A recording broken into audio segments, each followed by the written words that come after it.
From a field of 868 runners, we have come down to our final 9.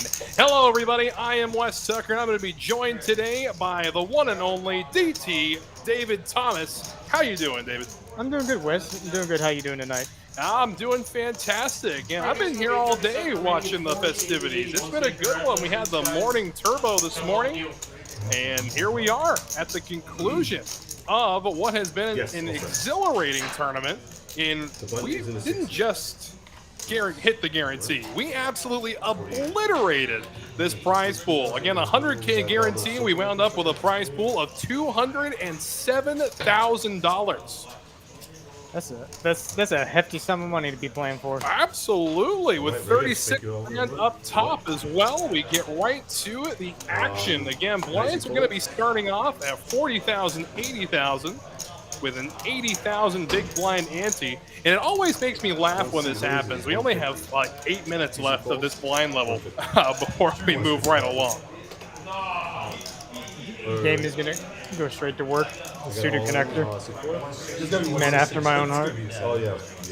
Definitely so. 60 for one seat. And here comes Jonathan. First hand again. One of the two extreme short stacks at the table looks down at an ace. The suited wheel is and goes for it. 5 folds. 6 It's gonna be hard to pick a better spot. 7 folds. 8 folds. Gonna get back around to Damien. We'll see if he elects to go for it. Yes, he will. So flipping. Well, not really flipping, but It's a flip. The price is it's too good of a price to fold. I mean, you're live so often. So for his tournament life, ace tray, 9-8 of hearts. That's not the floppy one. Not at C all. versus the 9-8. You're gonna be dodging. Good turn. You can get a clean. There you go. Ace high holds up. It's hard to make a pair. Definitely so. So the first hand gonna go to one of our short stacks. Jonathan finds a double, but again was not the shortest stack coming into play. Glenn, who's sitting directly to his left, has a total of 280,000 in front of him. That's going to be such an interesting dynamic, too, having the two shortest stacks. Well, Jonathan no longer. He's still short, but the two shortest stacks at the table sitting right next to each other. Because the table is definitely going to feel that. It's going to probably factor into a lot of their decisions. Oh, absolutely it is. I mean, it's almost a gift as a big stack to have two smaller ones directly to your left. So Damien happier than a hog and slop right now on the one seat, I'm sure. Jacob about too far behind. I mean, Jacob as well. I mean, Jacob comes into this table, the chip leader, and chip leader by a pretty wide margin. As a matter of fact, he's sitting on 7.55 million. It's actually going to... that'll probably handcuff a lot of Jacob's play if Damien decides to be very aggressive because of the two short stacks. So Damien can probably get away with a lot more than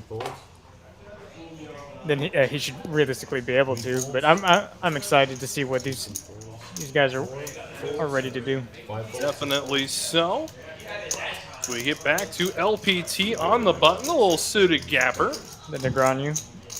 Fan favorite hand. It's my personal favorite hand. Yeah, you've said that a few times. Yeah, I mean, I've seen you play it enough on the cash streams here.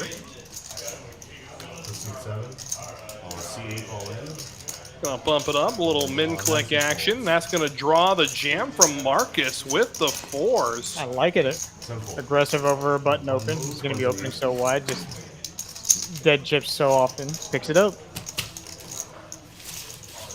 So again, let's take a quick look at what we're fighting for this evening. Here is our prize pool. Again, our first out tonight's going to take home $3,600. But of course, the big prize up top, $36,000 and change. Yeah, good top-heavy tournament, and it was just a well-played tournament all around. I saw some fantastic poker today from the eyes of a tournament director, and I got a chance to see some exhilarating bluffs, some awesome flips, and just some all-around great poker. I understand you got a chance to fire in this one. The cash expert himself has turned to the dark side and has fired in a tournament. I'm slowly making my way towards tournaments, and I decided to get my feet wet a little bit. It did. I started off a little strong, but then it didn't finish out very well for me. But it was still. I still had a good time doing it. I'm gonna do it again sometime soon.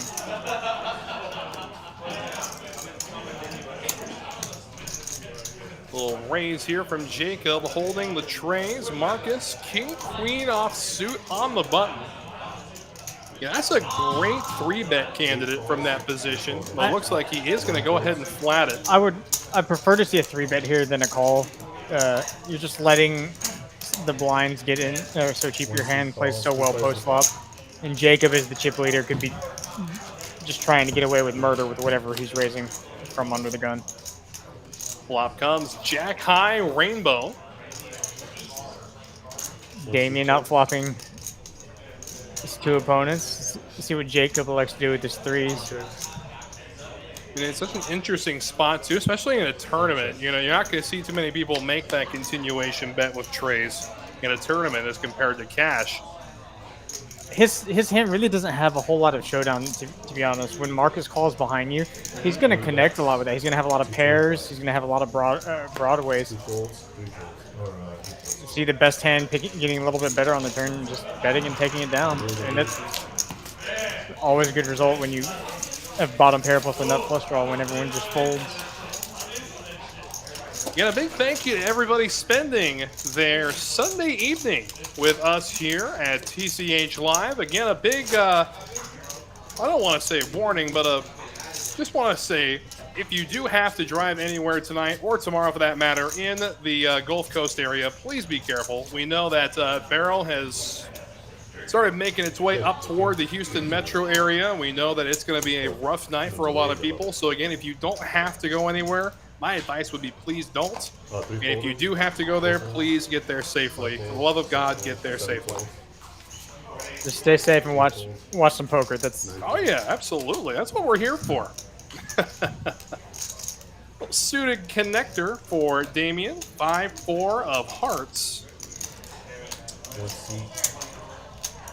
He's just going to flat from the small blind. We'll see what Jacob does with his middle connector in the big blind. Again, really Raise to 200, 200. a stack that neither of the two want to get involved with. We know Damien at this point will not only cut the stack in half, but turns David into the third leader in chips. It's interesting that Jacob is elected to raise the 7-6 when lent to because he's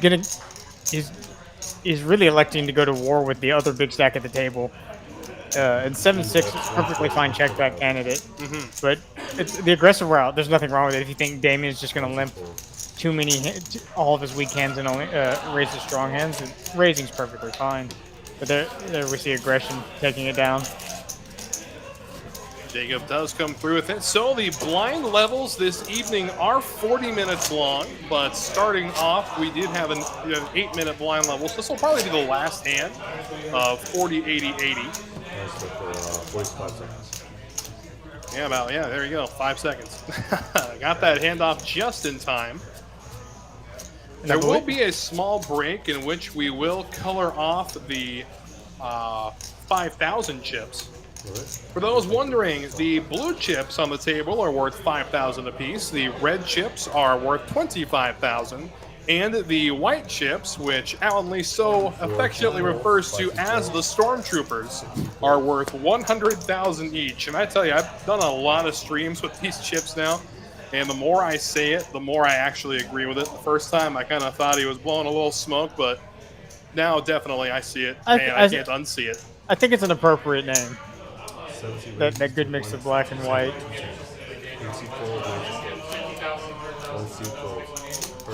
LPT with the Kojak gonna bump it up to 210,000 to go. Action back around to Jonathan again in the big blind. It looks like LPT chose a little bit larger than most people's min clicks to open, and as one of the shorter stacks, he just is looking for chip preservation there. instead of going to battle. 51. I'm fine with that fold, just especially with the shorter stack directly to your left. And there you have it. The blinds are going to go up to 50,000, 100,000, 100,000. And boy, talk about a steep price to pay. It's going to cost our heroes $250,000 an orbit in blinds and antes. Good. Yeah, Glenn's the first in the line here is really gonna have to pick a spot. He can choose to do the math side, which will probably be this or the next hand where he's got most of his chips involved, or he can try and find a better hand in the next orbit, but we'll see. Again, another fairly large open. And Neil this time in the 9 seat with the 9s, ironically. Yeah, real decision versus larger open versus a min raise of 200. He has probably more options, but this larger size from Patrick probably looks like he's willing to play for stacks. There he goes. All in goes Neil. 1C fold, 2C fold. Gonna chase everybody away. Oh boy, Jonathan, one of the shorter stacks, looking down at a pocket pair of 10s. I do think that the call here from Jonathan may deter. Whoa! Whoa! ICM implications. I think without I think tens there is just too strong of a hand to fold. Your stack's so short, and if you want to win the tournament, it's going to be hard to come into a better spot than that. Sure, you're flipping a lot of the times, and you might be dominated some of the time, but Neil's able to get it through some good aggression with 9s. And I do think that, yeah, I do agree with you that it is way too good of a spot for 10s. I mean, you have he had six big blinds exactly, left, yeah. and you may not get a spot even close to that. Obviously, it's different with a hand. Like, let's say you had 8s or 7s or something. I actually think that's a very different situation because you want those guys to have those hands, 9s, 8s, 7s. You don't want to have those yourself, but electing to be a little bit more cautious. But even then, the thought process is going to be, you know, I hope I'm flipping. Is what the thought process has to be. And 9 times out of 10 from that spot, it's going to be, especially with the 3-bet coming from that position. Ace King and Ace Queen with these shallow stacks are just such monsters that 10s is going to join them in the ranks of that. It's just too, especially for 6 big blinds, it's just too strong of a hand to fold. But it could end up working out for him. He's made it this far. We have Jacob, the big stack, opening Queen Jack off and then cut off, and Zingwo decides to defend the A7 off in the big blind. 2 standard hands for this. 2 of the bigger stacks going to war. And correct me if I'm wrong, but I think Zing was part of the morning turbo flight this morning and has made his way to final table. That's a long day for. Yeah, definitely so.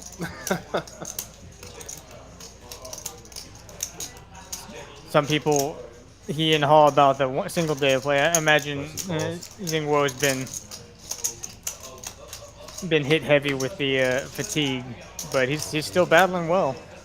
Definitely so. He's a fierce competitor. He correctly made the call with ace high, holding that key card there, that ace of spades. Maybe looking to bluff a river. Let's see if he elects to turn his hand to a bluff. Jacob, who's given up seemingly on the turn. No, just elects to take a showdown value. I don't see Jacob getting too out of line here, but I don't know how many flushes Zingwo would check. Betting would just be trying to get a 9, 5, or 4 to fold. But oh, it looks like he had ace jack off. Well, nonetheless, ace high was good. Yeah. So Zing will drag the pot, and we chug right along here. Again, just a reminder, the first elimination of the evening going to take home a cool $3,600 for their efforts. Definitely not a bad rate of return for a $300 buy-in tournament. If I could get $3,000 every time I bought 300. If I bought every time I bought him for $300, I'd be ecstatic. Oh, absolutely. 7 folds, 8 folds. That is a good question, Luke, and thank you for bringing it up. So let's let everybody know what we're talking about here is what happened to the 50K today. Never saw it pop up on Poker Atlas. So due to the inclement weather in the forecast, management thought it was the best opportunity to go ahead and cancel for today. And we're going to be rescheduling it, and be sure to stay tuned, and we will get you a date on that as soon as possible. Well, it looks like Glenn's patience has paid off. He's woken up with the Rockets. This will be a much needed score up against the Ace-8 of diamonds. We're live. Yeah, it looks like there's going to be a brief pause here. Let the computer correct itself. And a big hello to you too, Phony, in the chat. As always, a pleasure to have you. And yes, again, this is why I love Phony, David. He does my job for me. Tells everybody to hit that like button, which you should. And if you haven't already, why not subscribe? Don't miss any action from any streaming Texas Card House location across the great Lone Star State. Yeah, waiting for everything to be corrected here. This happens from time to time. There's a misread on a card. I got a lot of swag. Yeah. Yeah, definitely so. It's going to be aces. At least one. Okay. Maybe two. Of Glenn up against Ace-8 of Neil. Away we go to the flop, and it's a 2-heart ace. I mean, pardon, 2-heart jack-eye board. Oh, Flush draw. now it's a real sweat. And aces will hold. Glenn finds a double, and the short stacks continue.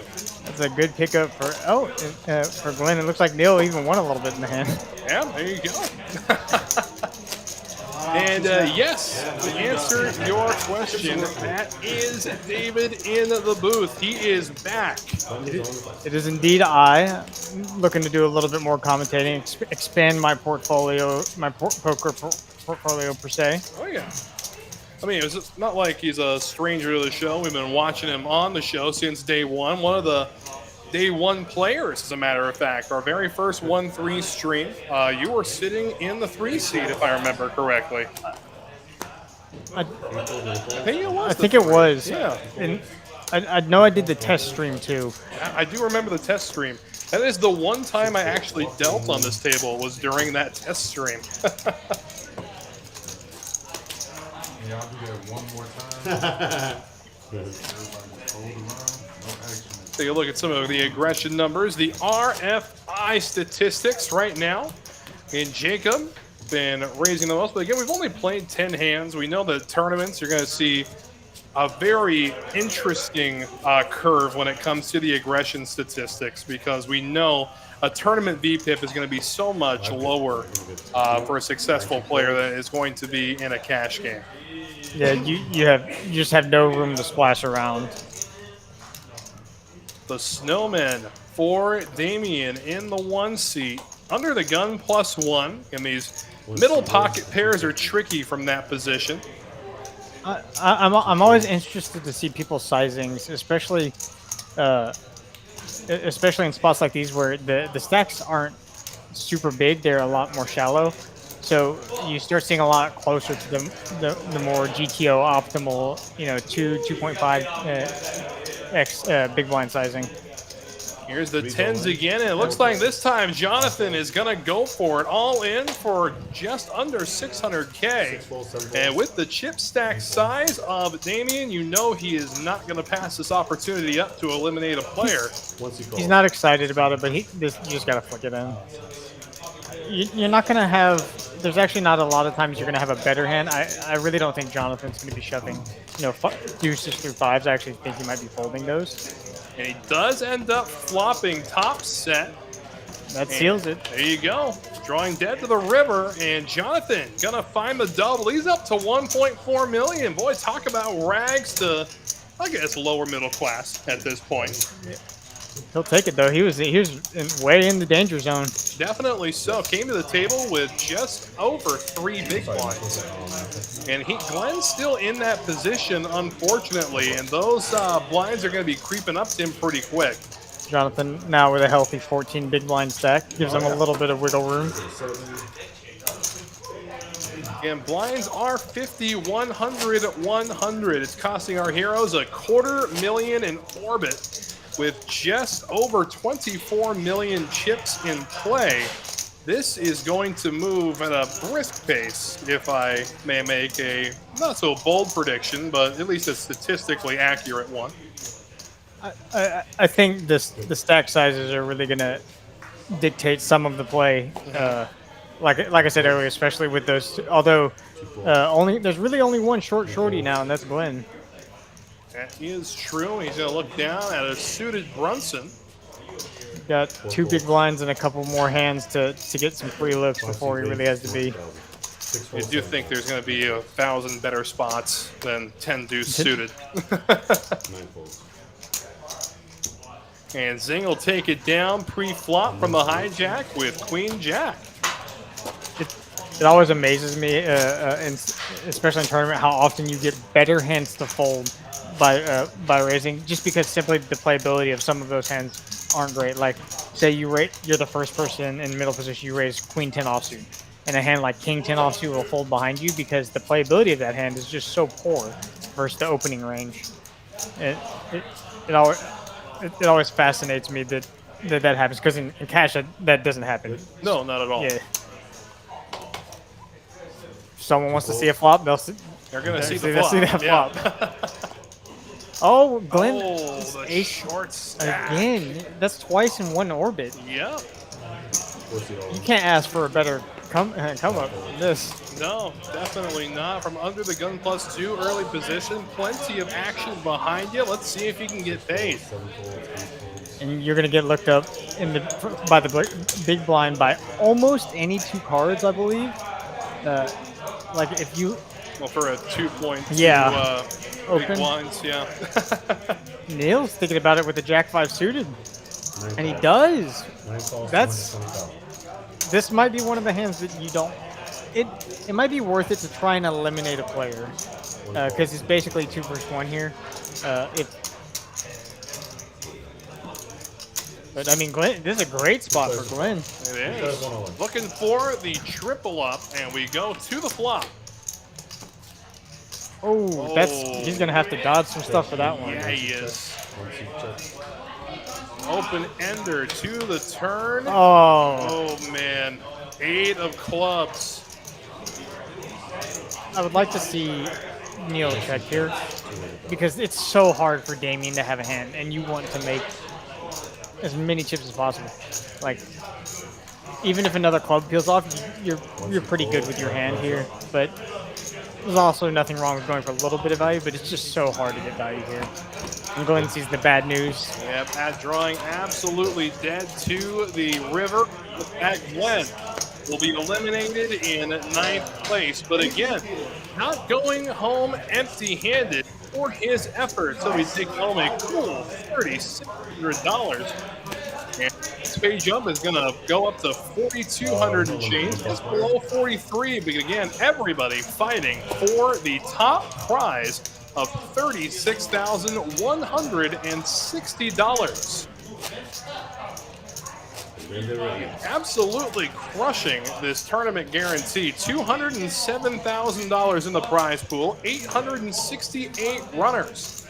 Day 2 began today with 68 of those runners. And after the morning turbo had concluded,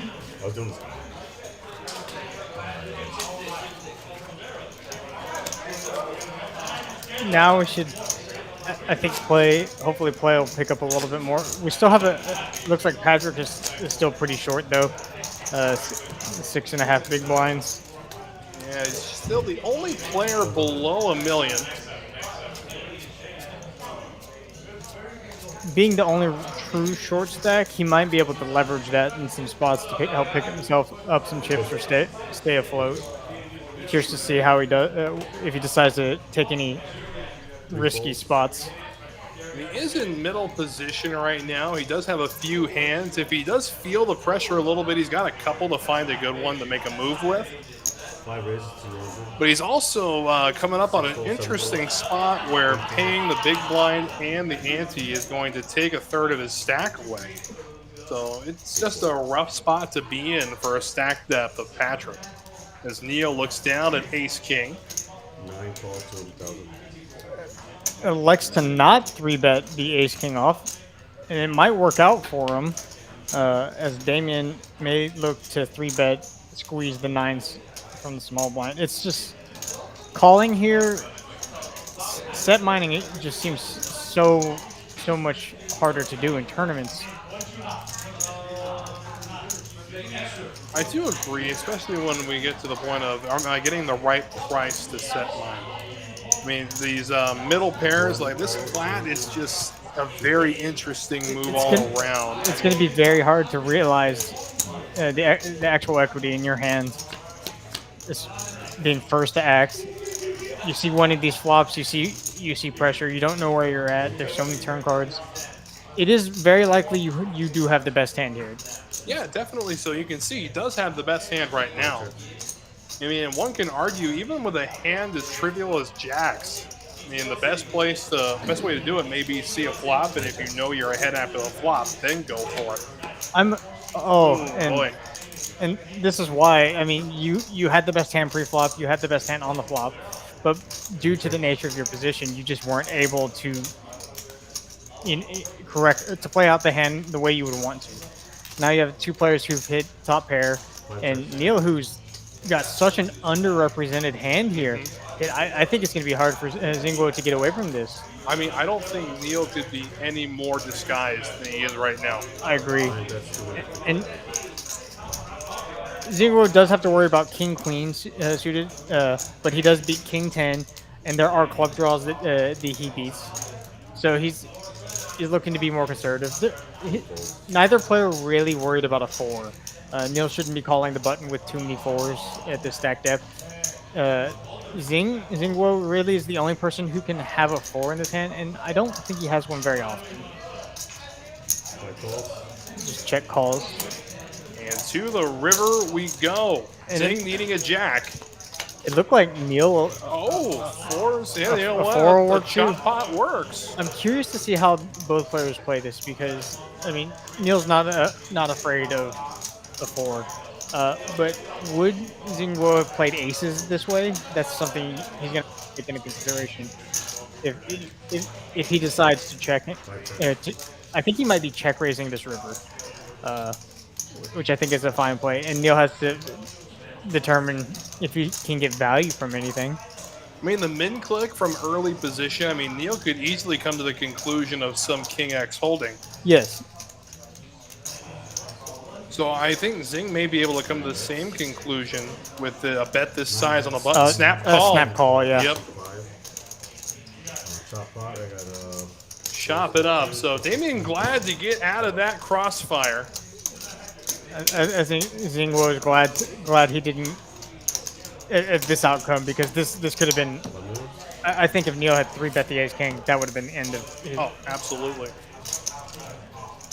I don't know how much slow playing I like people doing with hands as strong as ace king. Yeah, it's vulnerable, but everyone's so shallow. It's going to be so hard to get better hands at this stage, especially if people are willing to open the king jack offsuit in middle position. You just want to get the value when the value can get got. Good.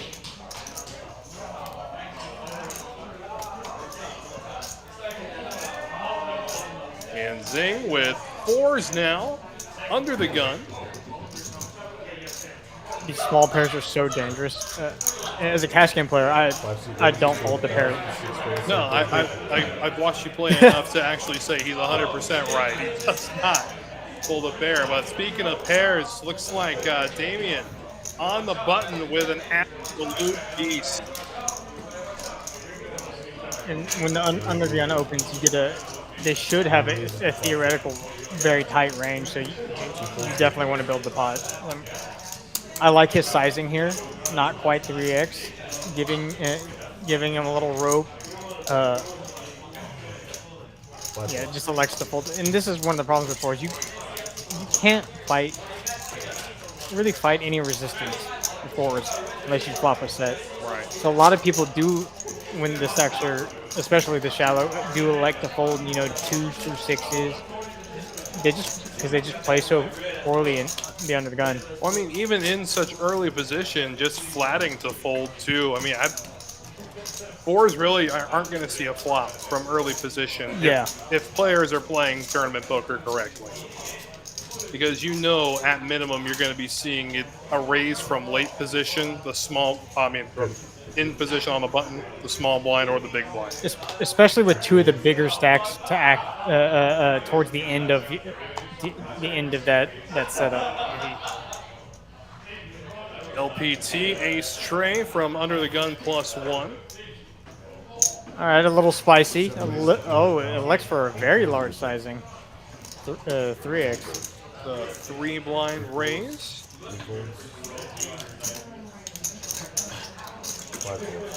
Will chase Zing away, so he gets it through. The 3 blind raise doesn't become a 3-body problem here.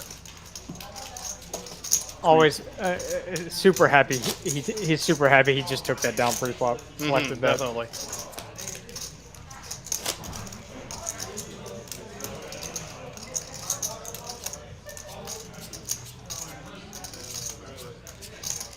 So since you finally dipped your toe into the tournament waters, what are we looking at the horizon for you as a tournament schedule?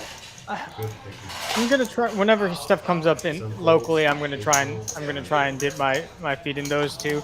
I'm gonna start putting a little bit more study in them, but for now my main focus is still cash. Hopefully I'm gonna roll it around to where I'll start having a good mix of both. But I'm never gonna step away from cash. I think forever cash is just gonna be my bread and butter of poker. Oh, for sure, absolutely. Well, when you do get to the tournament circuits, man, if you're looking for a roommate, I've always travel alone, so come on through, man. Love some company out there. Be glad to. I would be glad to. It's always more fun with the other people sharing the experience. Absolutely, but Patrick all in and at risk with Jack-6 of clubs against 9-7 offsuit. I don't mind it. Oh, Jacob destroying the flop. We go to the river, a club, but no, 7's full of 4s, and Patrick becomes our second casualty of the evening. Well played, Mr. Patrick. Was a good run, and for his efforts in 8th place, he is going to be taking home $4,290. Got a good deep run. It's a funny story. I actually went out to Vegas when the World Series first started. I sat at my table, and who do I see walking down the aisle looking for table 410? But the mighty Patrick there. He ended up making a pretty good run at it, if I remember correctly. I don't remember exactly where he finished, but still, well fought, Patrick. Definitely not the last final table we're going to see you at. As we chug right along our VPIPs. Now, Damien, again, the bigger stack at a 44% VPIP. And we go a huge drop-off from there, almost 20%. Jacob, the second place with 25. Zing at the same level.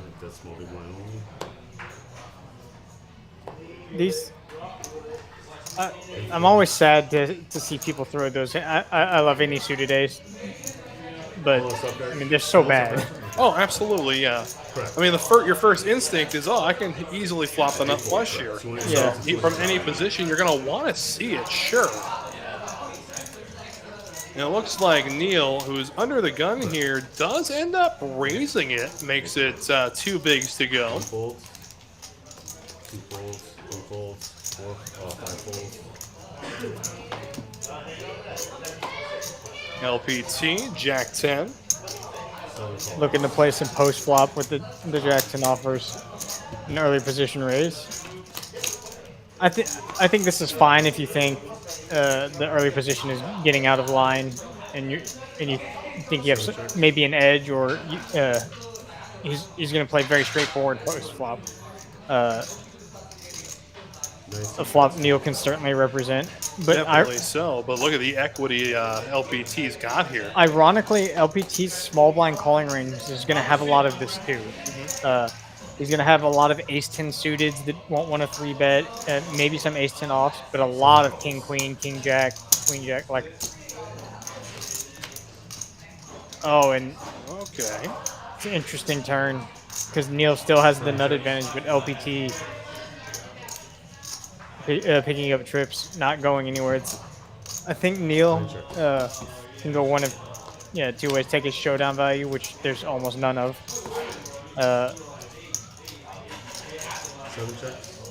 I like the check from LPT. The only real way you're getting value from this is if Neil bluffs.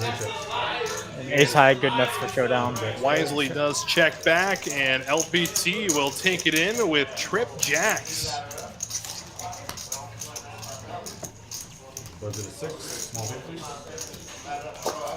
Again, back to our regular tournament schedule this upcoming week, and there's no better way to start next weekend than with the Friday Mayhem Super, a $10,000 guaranteed tournament with just a $25 buy-in featuring limited $20 rebuys, and we're going to guarantee $3,500 to first place. So again, I've been trying to get him to do it for a while, but we'll see if David finally tips his toe on the water for that one. That's a fun tournament. I feel like for the smaller buying tournaments, I've become less attached to my chips because if I know I've only entered a tournament for $20 or $25, I'm just not folding anything. You're gonna have to show me it. More than fair. As Jonathan finds a pair of sixes, he's all in. Marcus looks down at sevens in the 8 seat. He's gonna re-jam now with nines. Damien, yeah, wow. I don't blame Damien for getting out of the way because you're flipping most of the time here, and this just happens to be a rare spot where you are ahead. 6. Wow, 6 on the comes flop. through to the turn. It's an 8. How about the river? 10. Jonathan continuing to chip up. Beautifully done.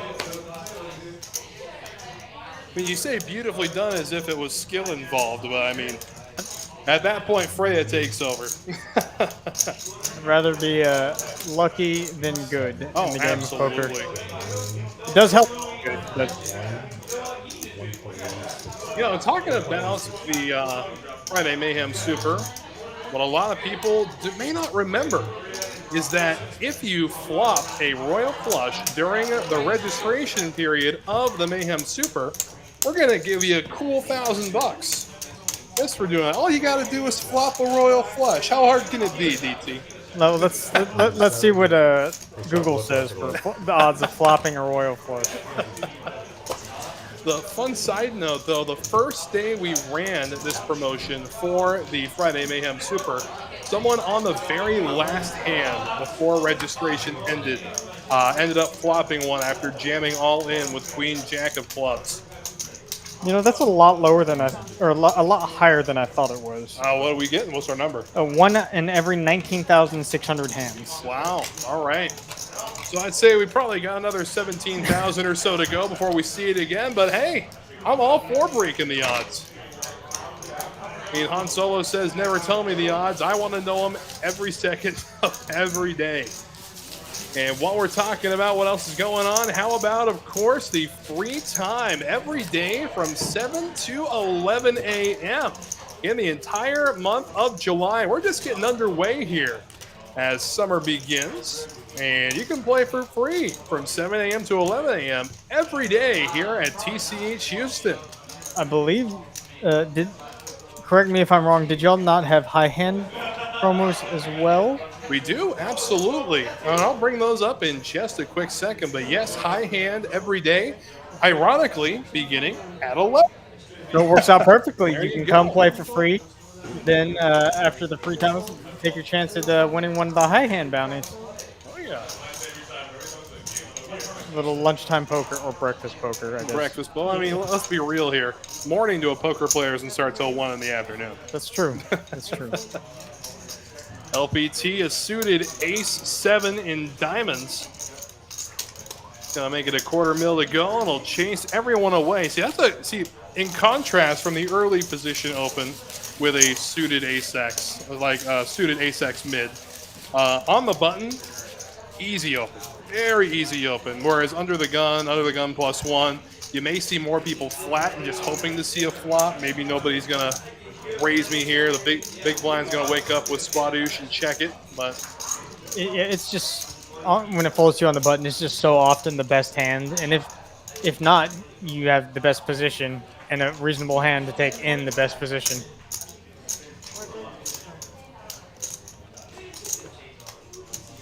Jacob 10-5 of hearts under the gun. And what a run up for Jonathan. He started with about 300,000 chips. He's at a little over 2.5 million. Oh yeah. And don't underestimate the short stack. Is it Doyle that said a chip in a chair? I believe so. Yeah, I mean, a lot of people have said Well, that. Truth be told, it is true.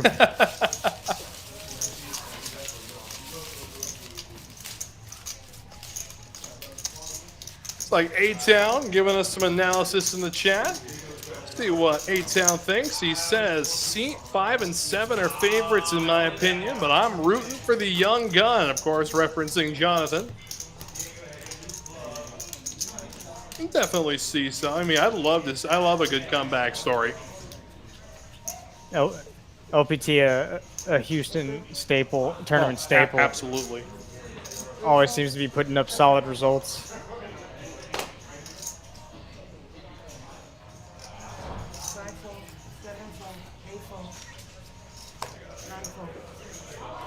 Everyone getting dealt their fair amount of trash. Jacob gets a walk with the dirty diaper. Marcus. So, are you the kind of player that will show the hand you get walked with, or are you just going to muck it without looking at it? In a tournament, I'll muck it.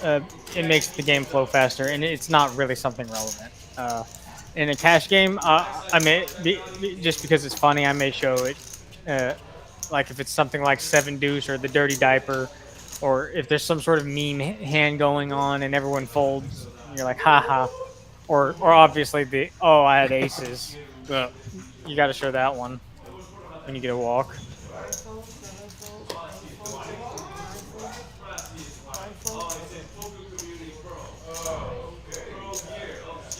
Little wheel combo, ace-4 for Jacob. And the small blind, gonna bump it up a $250,000.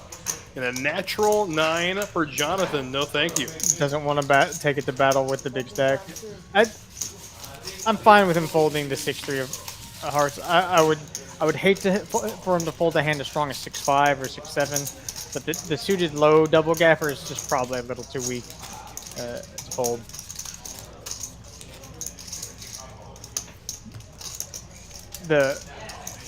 We haven't really seen a ton of blind versus blind play either. A lot of people have been, picking up hands, and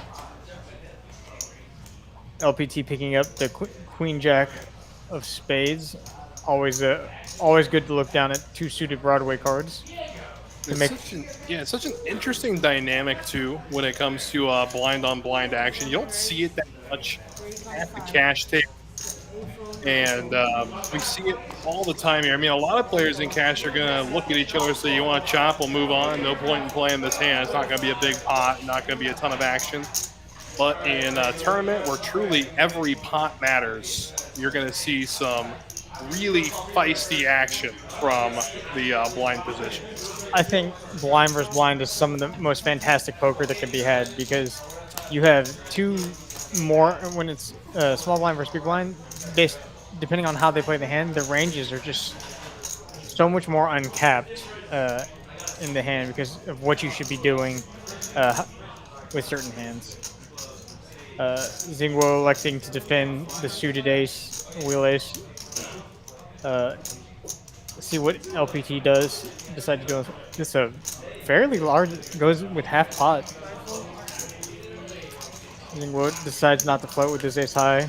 it's going to be hard for him to continue on most turns anyways, even if he is ahead. Exactly. Maybe ahead, but from early position, you know that any ace-x is dominating you at that point. Even so, let's say the turn comes up another big blank card. Now you're completely counterfeited in your own head. The biggest disaster would be if you are dominated and the turn's an ace, Ooh. and now you've wound up at the top of your range and you're kind of forced to continue with almost no room for improvement. So I don't mind the fold. Marcus, our new short stack, 6 big blinds, thinking about his decisions with the king high, has elected to go with it. Oh, and what poor timing. What poor timing.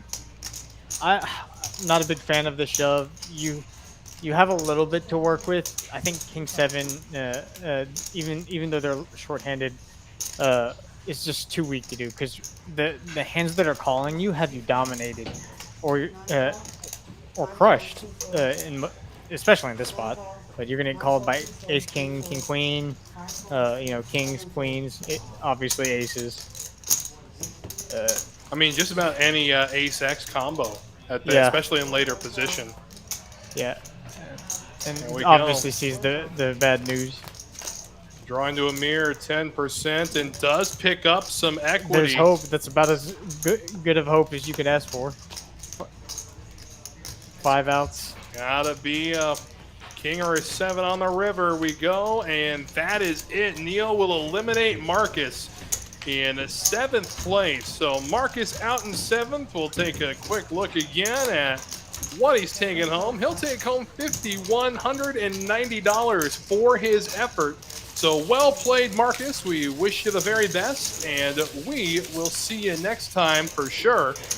The next payout will be 6th place at $6,350. The price. This is where the prize jumps start to really kind of get bigger. Yes. I mean, just about every prize pool these days in tournament poker is insanely top-heavy, as it really should be. But it's just interesting that when you see tournaments, especially like WSOP, that's still paying out 15% of the field. It just dilutes the prize pool so much. I mean, was even the event that I cashed in this year, we had I think it was 105 players had to go before our next pay jump, and I'm gonna stop myself right there because the two of the bigger stacks at the table have aces and kings. And the dealer's dealing some heaters in this final. Oh yeah, aces. Well, that's what Helen's known for. I mean, she's the action dealer. Aces 3 times and two orbits, I think. Damien, obviously in love with the spot, deciding how he wants to play this. Maybe a little Hollywooding. I can't foresee any scenario where this doesn't get in the middle. You don't. No, there's gonna be blood, and I think unfortunately, when the sword is drawn from the corpse, it'll be drawn from the corpse of Damien. Well, that got really dark. I'm sorry, everybody, but.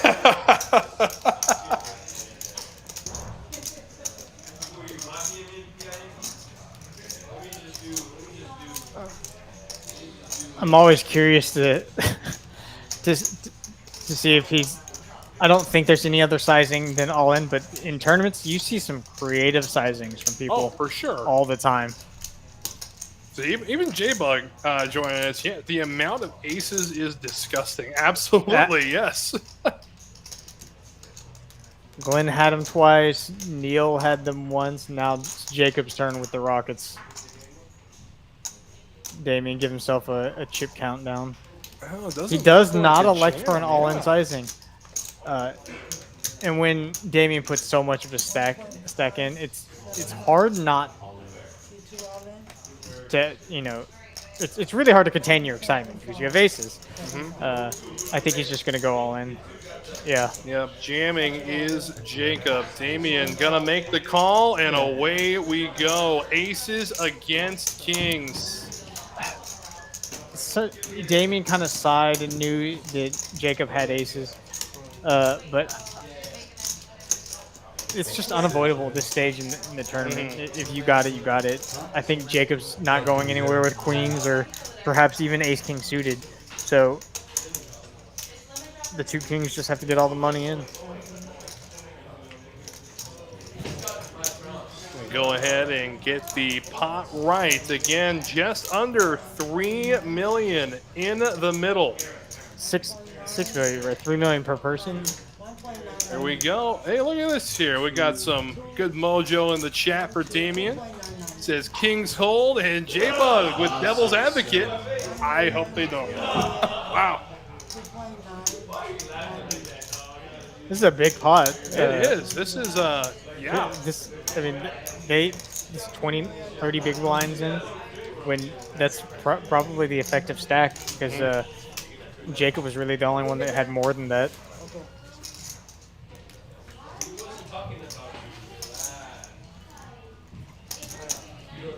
The most classic cooler of cooler in poker, aces versus kings. There we go, and away we go. And aces do cover the spade as well, so Damien can't be praying for spades. Only the river, 2 outs for Damien. For his tournament life, he can't get through, so aces hold for Jacob. And Damien is going to be our 6th place finisher this evening. And we'll take another look at the ladder here. In 6th place, he will collect $6,350 for his efforts. Still not a bad day's work, if I do say so myself. But all eyes up top again at $36,000. That's what our remaining 5 combatants are looking for. And now we get a quick moment as the blue chips will come out of play, as we prophesized earlier. But again, we've had a very entertaining final table, to say the least. So what have you seen so far, DT, and what can we look forward to with our final remaining 5? I like that some of the guys have really shown that they're not willing to put chips in the pot with just the premiums. We've got LPT who opened under the gun with the ace-3 off. We've had some real looser opens from the big stacks, which is what I like to see. I like to see the bigger stacks leverage their chip stacks. It makes it just so hard for the small stacks to fight back. You just don't want to let them have that amount of time. So I really want to see, especially with the stack he has now, I really want to see him keep his foot on the pedal. Oh, absolutely.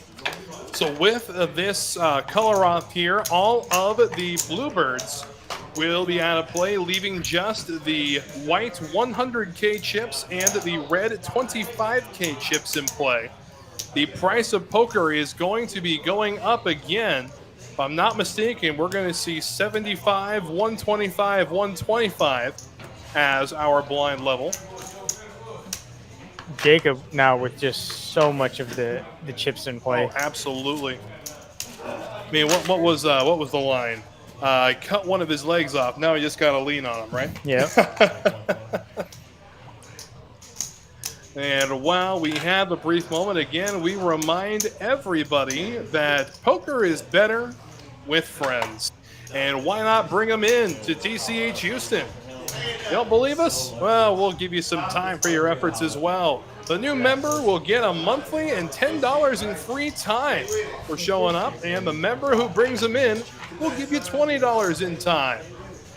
So bring all your friends to TCH Houston. Again, the best place to play in the Houston metro area. Again, it's been insane watching the growth over the last, we've been open almost a year and a half. And just the growth that we've seen in the cash game front and on the tournament spectrum as well has just been a marvel. I mean, if I remember correctly, at one point we had 11 cash games rolling alongside the restart of this tournament. It was a fantastic day. I mean, games ranging from 1-2 to I saw you sitting 2-5 today with the Catman. Yeah, we were playing ourselves a little 2-5 no limit hold'em today.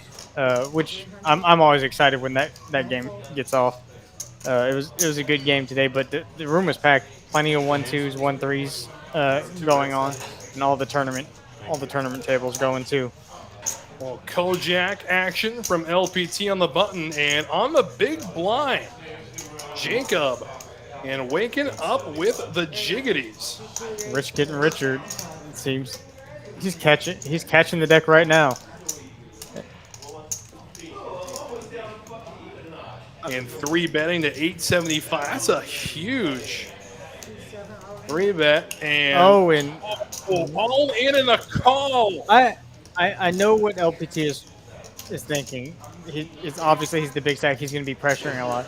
He can't just call because, but 3.7 million chips is so many chips to be putting in the middle at this stage with just King Jack. Even versus someone who's perfectly capable of squeezing light. You're never ahead when you're called, but maybe he sent something. And I mean, these guys have been playing with each other for The better part of 8 hours, 9 yeah. hours today. Yeah. so maybe he knows something I don't. But I mean, Jacob, of course, has a pretty easy call, Definitely so. especially with the chips to spare. J-Bug again in the chat hold. So for his tournament life, LPT all in and at risk. Does hit a king, so takes the lead with Go Jack. That's a big Oh, the case jack on the turn. It's gotta be a king and only a king, and that will do it for LPT. Wow. What a way to go out. Domination rotation to the re-rotation. Wow.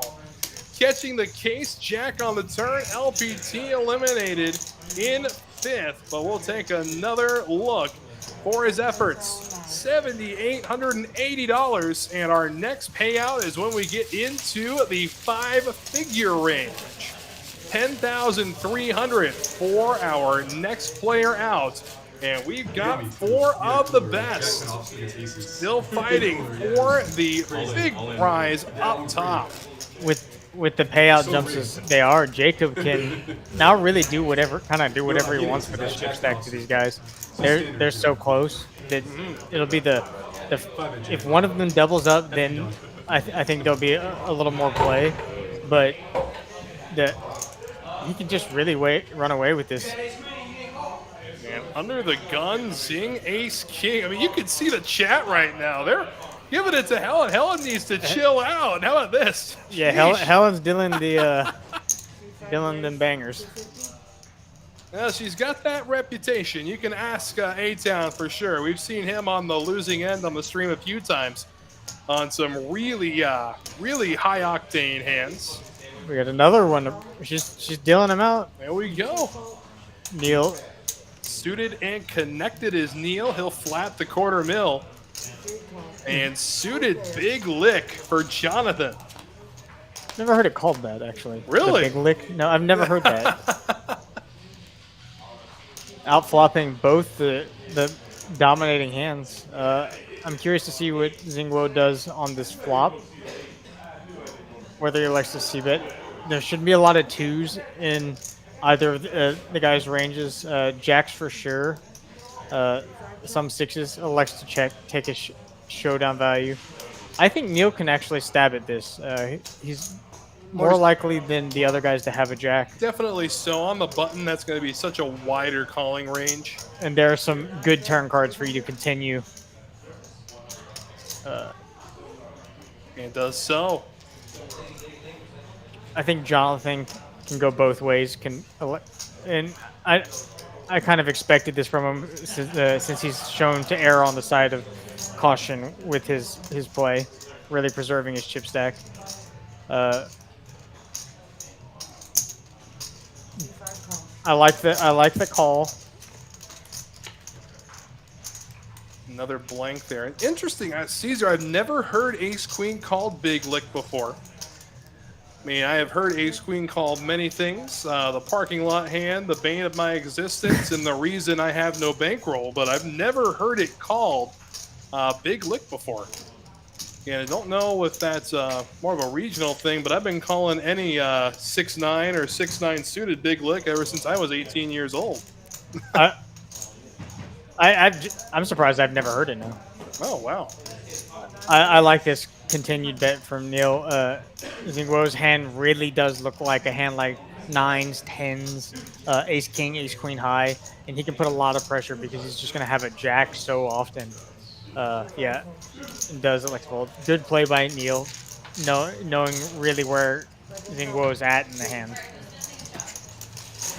From the 2003 era, might be old. Yeah, I mean, I hear that. Yeah, I hear that. I mean, it's an interesting thing because the language is going to change. I mean, we're getting new meme hands every day, it seems. I mean, I never would have called Jack 4 anything until the whole Robbie J. Blue incident. But it was the flat tire right before. Flat tire, Jack 4? Yeah, I believe Jack 4 was the flat tire. You see, there's another change right there in the lingo. And then, speaking of Jack 4, we got Neil with the from our mouths to God's ears. Yeah, Jacob looking to really put on the pressure. And I really do have to agree with Lead here because he's playing great poker. He is because he's not overly aggressive. He's allowing the other stacks to cannibalize each other, and he's taking advantage of the good spots he's putting himself in. Like this here, ahead ace high. Yep, see, yep, flat tire, Jack 4. Yep. I think with his stack, that the Zingwo could have used his hand as a 3-bet.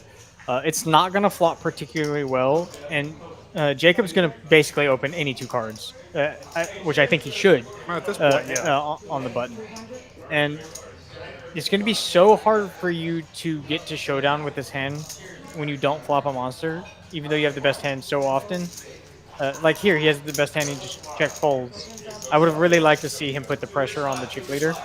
That's something I was curious to see is if any of the players would adapt to the over-aggression from the big stack, because you see that a lot from the really capable players once they start to figure out that the big stack truly is pushing the chips around. And I really hope that some of these guys pick up on that and start to fight back, because if they don't, it could just end up being a slaughter.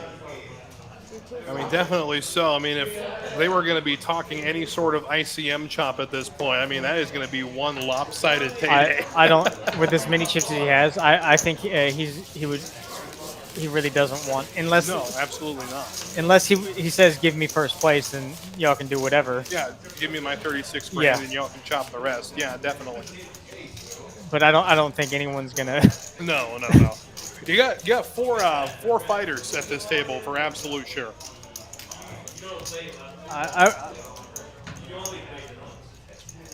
I think Jacob still should be opening basically any 2 cards from under the gun and the button.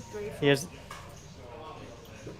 I mean, even at this point, you know, especially under the gun, I mean, you should be blind clicking it up to 3.5 bigs every time.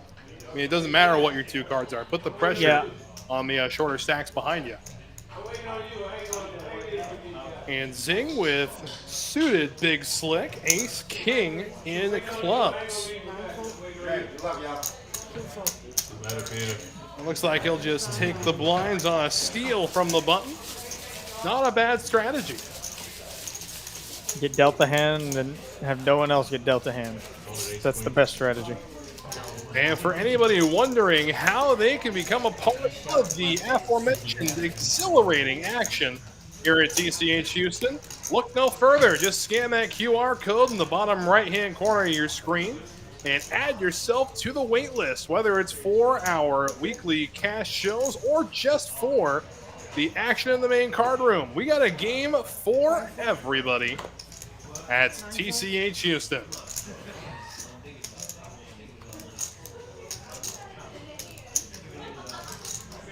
Yeah. Yep. With the pressure. This is a hand that's definitely good enough for Jonathan to see if... Wow.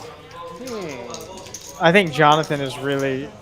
The pay jumps may be affecting his decision. I mean, it's a lot of money. I mean, yeah, the next pay jump is, I think, just over $4 grand, I think. Now I got to look again. We take a look here again. Yeah. Next out, we'll take 10,300, and yeah, it's quite the pay jump, $4,300. that's Queen Jack offsuit and big blind versus small blind, especially the big stack. That's just too strong of a hand to fold. I don't. I think both options are on the table. Three betting it, uh, just so you don't have to see a flop, or taking a flop and playing.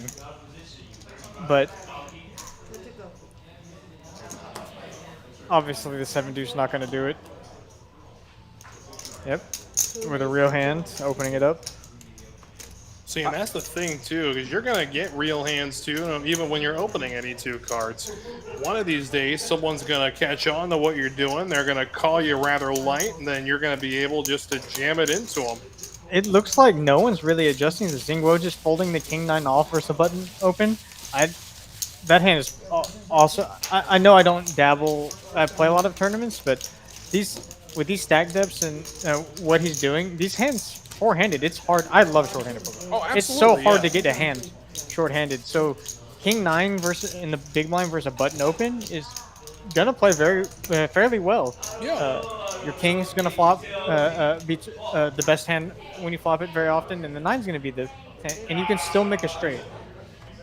So I would like to see him keep Jonathan running like Seabiscuit right now. All right. So he looks down at a suited connector. Again, these are some of the more undervalued hands, short-handed as well. These suited connectors turn into monsters, especially these middle connectors like the 7-8, 8-9. 9-10. Yeah. So one thing I've noticed going from he's just piling it. And he runs into it. At least he's live. He is live. We're racing, yeah. Under pair against 2 overcards. I'm not a big fan of this shove. You're not going to get a whole lot better. You're going to get like king 9 to fold, queen 9, jack 9, but you don't need to shove to do this. I think he could have opened to something like 4x, where it looks like he's committed, and it would have gotten the same result.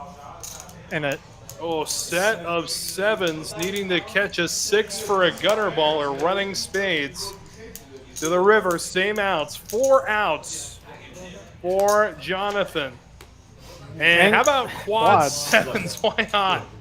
So Jonathan ends up our casualty in 4th place, as quad 7s will be his undoing. But again, taking home a 5-figure payday, $10,300 into the pocket of Mr. Jonathan. It's a good score. Oh, for sure. Our next payout in 3rd, $14,690. But of course, all eyes on the $36,000 prize up top. And from 828 runners to 3 here on TCH Live. Again, Wes Tucker, Thomas keeping you company. Hope everybody is enjoying their Sunday evening. If you haven't hit that like button already, now is the time to do so. And while you're at it, why not subscribe? Don't miss any action from any streaming Texas Card House location across the great Lone Star State. I'm curious to see how limping is going to be done as opposed to raising now. Jacob and Neil just have so much bigger stacks than Zingwo, and I'm curious if they might start limping the button. Limping small blind, less raising, and playing a little bit more see the flop and then play post flop poker. Neil takes it down after turning a pair of kings. The J-Bug again. J-Bug was on the Jonathan train. You can see his reaction in the chat here. No! Not to worry. Again, a player of Jonathan's caliber. This isn't the last you're going to see of him at a final table. I promise you that.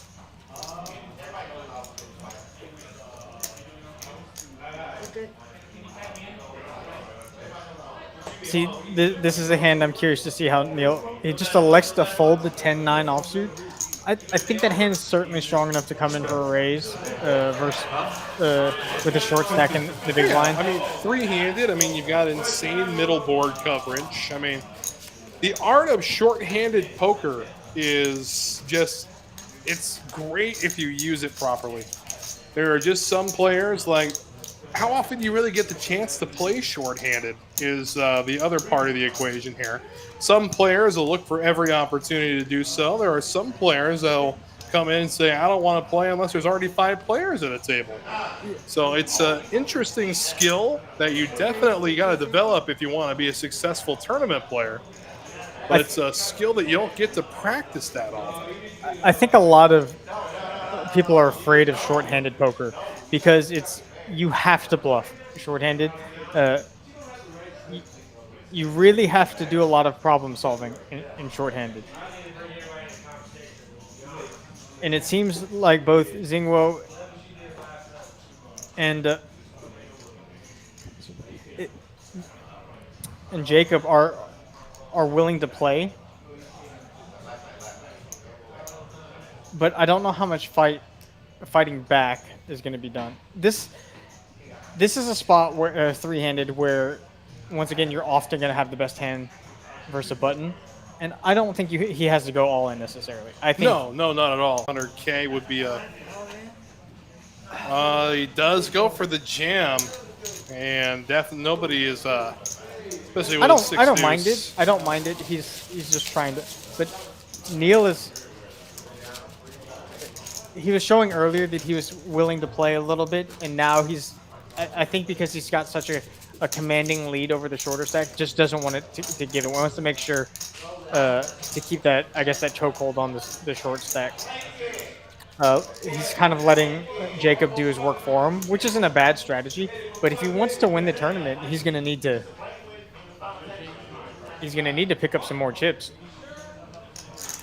Zing, King 10 on the button here.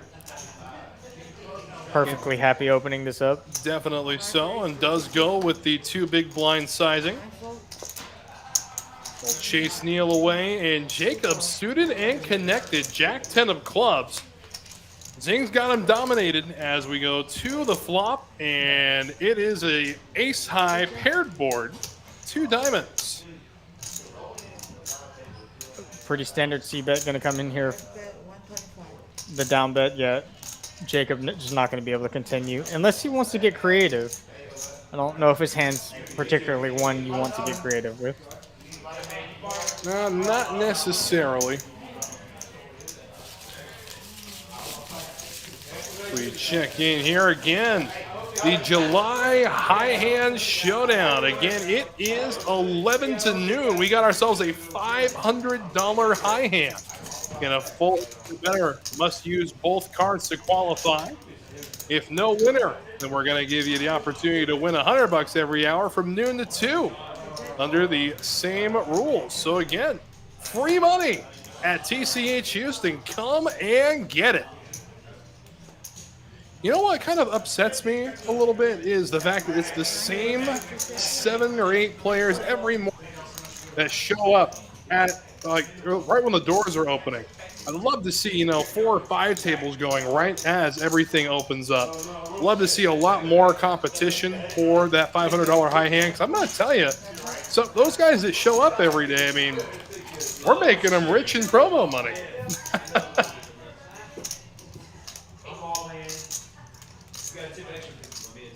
Second nut club draw for Zing. Neil with the ace high. Having the club in his hand, pretty important. It's going to reduce the number of flush draws Zing was going to have to continue. Don't mind the C-bet here. I'm curious to see what line of action Zing just... Okay. Do we have a card read error? We must have had a card read error there. I really can't see folding the second nut flush draw. Your king is going to be good so often. That's not. There were 3 options on the table, and I didn't think fold was going to be an option that was going to be taken. Probably. I gotta think there's got to be a card read error there. Yeah.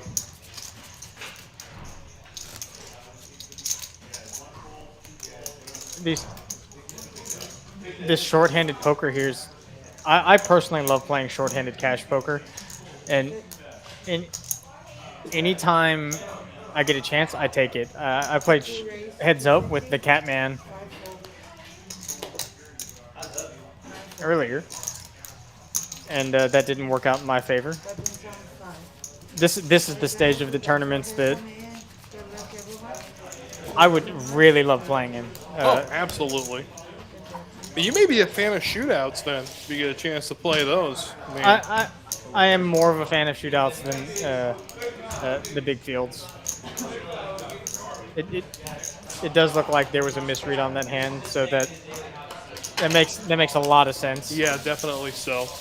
And I had to step away from the microphone for a second, but Loman on a callback to his Seabiscuit joke. Wow.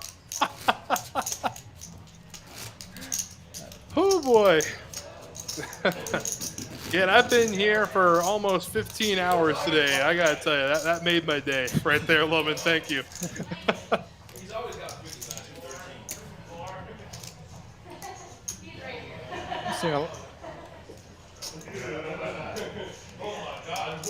I'm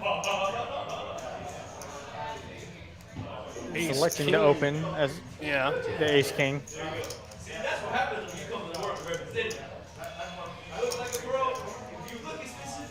Oh man, a couple of strong hands here. Again, short-handed. King 10, you don't want to give, especially the big stack, a good price to call. I think this is a spot where you want to squeeze. Obviously, it's going to suck because he's going to run into it here. But I like this 3-bet by Neil. You just want to isolate and not let the big stack get a good price to play. 800,000 to go, and Zing, who's sitting on 3 million. What is the move here? I think this is really going to come down to what he's going to do with all of his other hands. If he's ever going to call this bet with any hands, which I'm not sure how often he should be doing it, I think he would have to mix in some calls here, but he does. I don't think there's going to be a lot of calls here. I think it's going to be a lot of this. He's just going to rip it. I mean, even if he makes that call at that point, there's what, 2.1 in the middle. I mean, he's got a just over a 1.5 SPR at that point. It's going to get on there. Yeah. Really, the only reason to put in a call there is if you think he's going to bet fold a hand as strong as ace queen. Right. And if he is, then I think a call could be put into consideration. But ripping it also, there's nothing wrong with doing that there. You can hear how rowdy the cash section's going right now. Again, 11:18 on a Sunday, and we're turning it up here at TCH Houston. I feel like it's been a packed house pretty consistently lately. Oh yeah. The cash games have been good. The tournaments have been firing off strong. Yeah, we will get a reschedule date for that one-day 50K. We know a lot of people were bummed that we couldn't get that going today. And again, my heart feels for you. Again, I love those one-day tournaments with good-sized prize pools. I might be inclined, now that it's rescheduled, to take a shot at that one.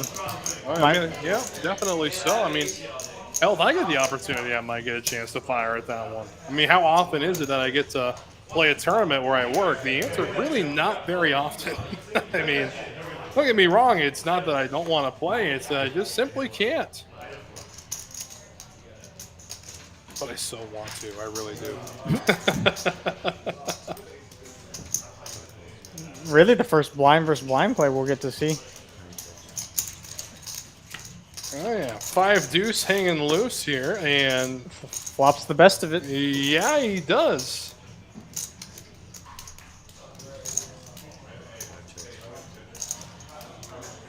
See how Neil wants to play this.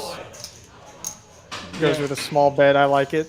Yeah, I really, the way that Zing's been playing, I don't think he can extract any value at any street at this point, unless if Zing does take the speculative float call here, and even if he does brick this turn, I don't think there's any chance of getting any more value out of it. I would really only like a call from Zing if he was thinking of turning his hand into a bluff on certain turns. Like if a 6 peels off, if he would turn it into a bluff, representing 7-8. It looks like he's electing to turn it into to a bluff now. I'm okay with this too. Queen high is definitely going to be the best hand some percentage of the time. Neil's going to be stabbing, I think, pretty reasonably with a lot of nonsensical hands. Really putting him in a spot where only a jack should continue. I would have liked to. I really would have liked to see Neil peel 1 though. It's just so hard to make a pair. Especially shorthanded. Yeah. What kind of Jack X hands would Zing be limping, and then check raising with? I think a lot of the pairs that he's representing, 4s and 5s, would be raising, putting some sort of chips in pre-flop, not limping, and letting the 2 random cards realize their equity. So he's really only representing strong Jack X hands, a hand maybe like King Jack that was looking to limp 3-bet, or Ace Jack looking to limp 3-bet. I mean, regardless of how many handed we are, that's never a good starting hand. 7 tips. That's true. Yeah. Here we go. Small blind, Neil, 10-9, and just limps with it.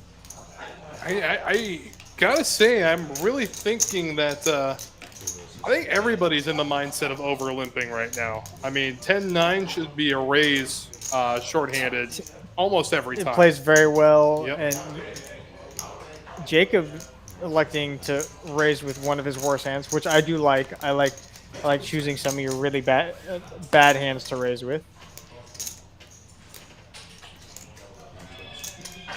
And if he had decided to open from the small blind here, I mean, that's an easy continuation bet. You have tons of turn. Yeah, you'd have tons of turn cards. But now as the non-aggressor, you're start trying maybe to float with 10 high, which is not the best of decisions. And Jacob may not have even seen the flop with the Jack 5 offsuit. No, I honestly think that, I mean, Jacob's a smart player.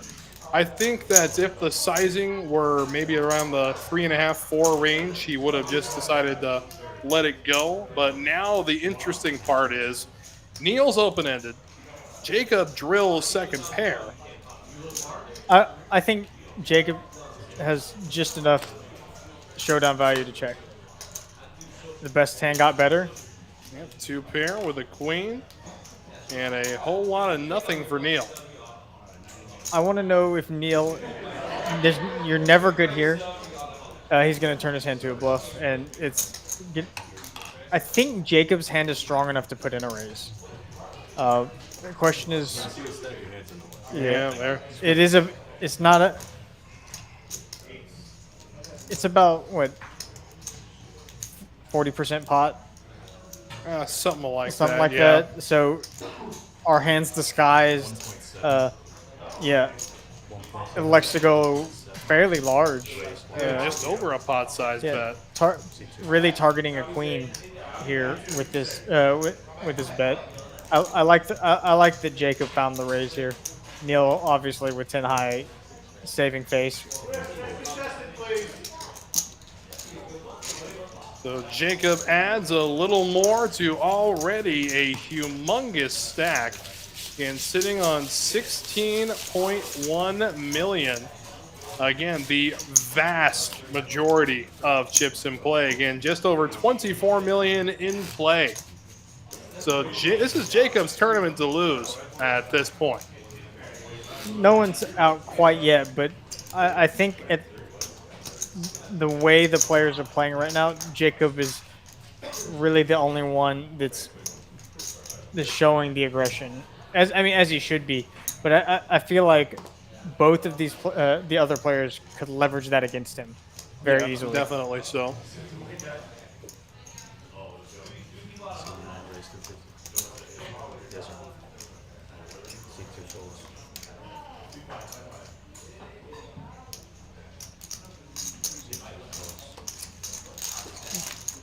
Neil opening the Jack 7 suited, perfectly fine. And flopping gin effectively. I mean, a gutter ball for Zing, not too much else.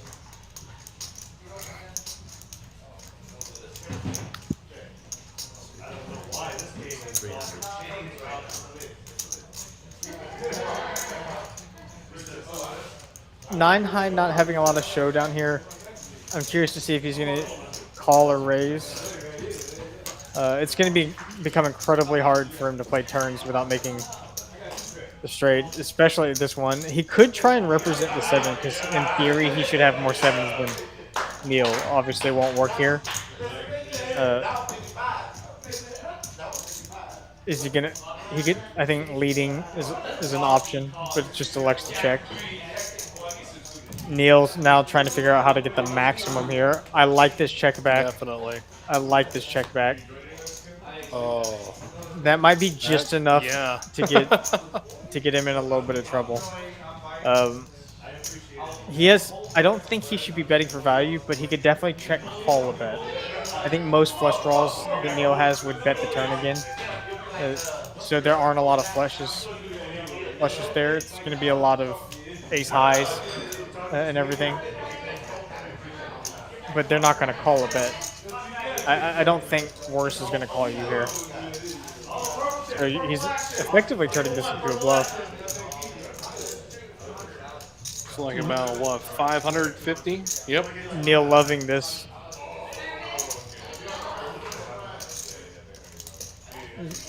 Just under a 2-to-1 SPR here for Neil.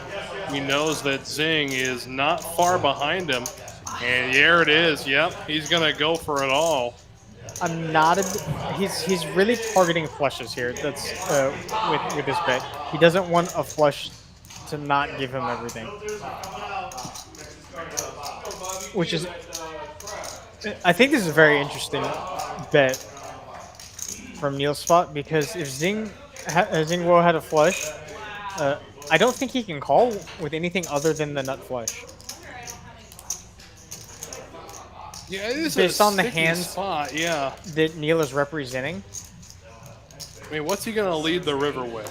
It would either be the nut flush or maybe a... trips? He could lead with trips. I would say maybe a strong, like, jack, like king jack, maybe.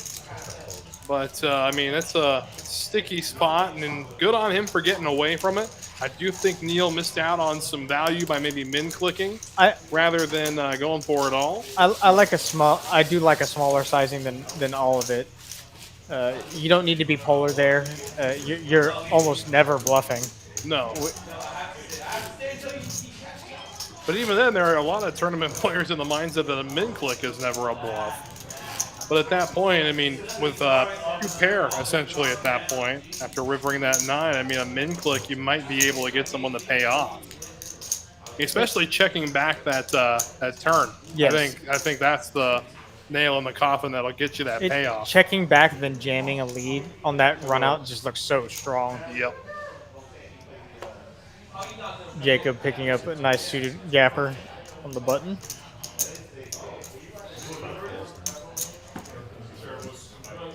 No one else having much of anything. A raise and take.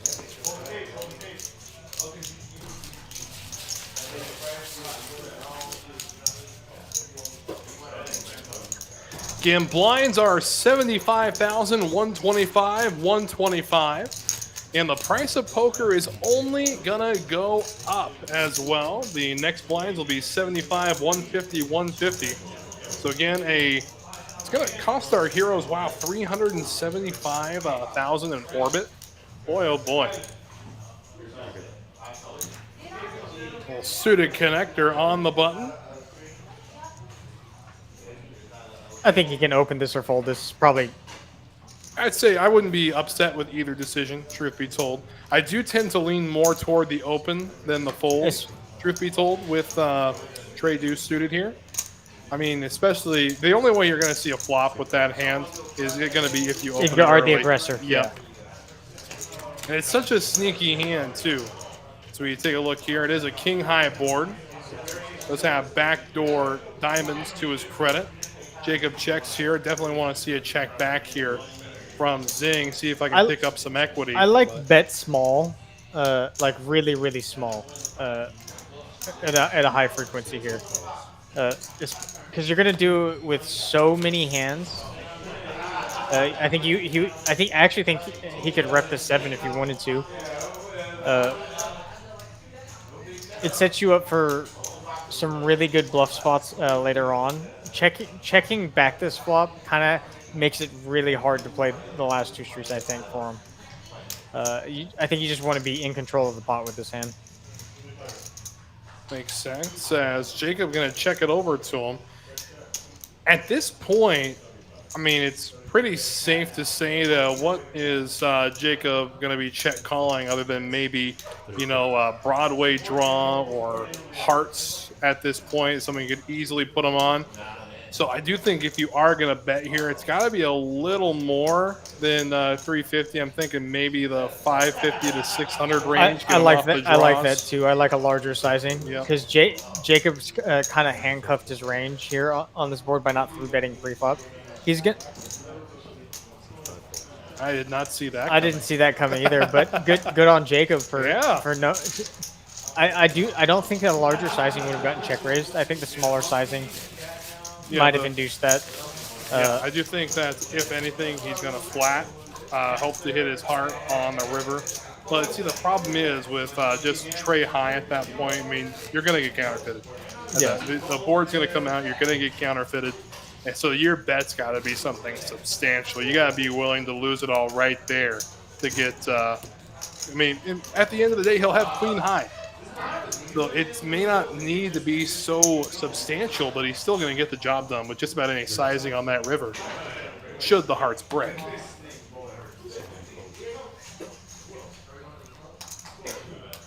I wonder at what point Jacob starts open shoving. It looks like he's going to elect to limp the king seven of hearts. May get a little action here from Zing. I mean, this is definitely in the big blind a hand you're going to want to. I would like to see him raise very big or check this back. He's thinking about all of his options through. It looks like we're not alone in our analysis there. It looks like Crick's on board with us. Does elect to shove it. I don't mind that at all. No. I mean, you see, here's the thing. The pre-flop game is becoming so important for the short stacks that what they're doing is they're essentially just letting this mouse fall into a trap and then springing it. So if mentality for Jacob is, if you're gonna beat me, it's got to be pre-flop right now. I can afford maybe one catastrophic hand, doubling up Neil or doubling Zing up once, but you guys need to earn it. You got to get through me because outplaying post-flop, it seems to be an advantage for Zing and Neil. Jacob's post-flop maybe not as strong as these two. So if he's going to win, he's got to become more aggressive, like you said, open shoving rather than limping or min-clicking. Yep. I think the king seven suited is a strong enough hand for him to have just chosen a larger size to open small blind versus big blind. You just especially with Zingbo's stack getting so much shorter, you're just putting so much pressure on him. And like you said, doubling him up not gonna hurt you. It's not the end of the world at all. You double him up to 6 million, you still have 2.5 a stack, and the game continues. I mean, at that point, sure, the min clicks become that much more intimidating when you're working against a bigger stack size. But at this point, if you want to get anything done, I think you just have to make a decision pre-flop. Because I always go back to that WPT stream, the Aviation Club. I mean, the airbag said, I'm going to put you all in every hand. And that's exactly what he did. No matter what two cards he was all in, blind or just waiting for his adversary to limp. I don't really like this bet by Jacob. I don't think it's going to get a lot of folds out of Neil's stronger limping range. Neil shouldn't really be check folding a lot of queen highs, ace highs on this board. Maybe some jack highs folds, but he's going to have some kings. Yes, you can have a lot more deuces than him, but you have basically all the air in the world. Right. Well, even at this point, I mean, even if you were worried about a better king, now you have a better two pair Yeah. than what that ace king, queen king is going to be continuing with at this point. We go to Jacob bet so small on the turn river. too. Yeah, that's a pretty scary card for Jacob. I think that any betting is done. I think he's done too. Yeah. He would have to do something egregiously large here to get it through. This Way too small. Yep. I'm not a fan of that. No.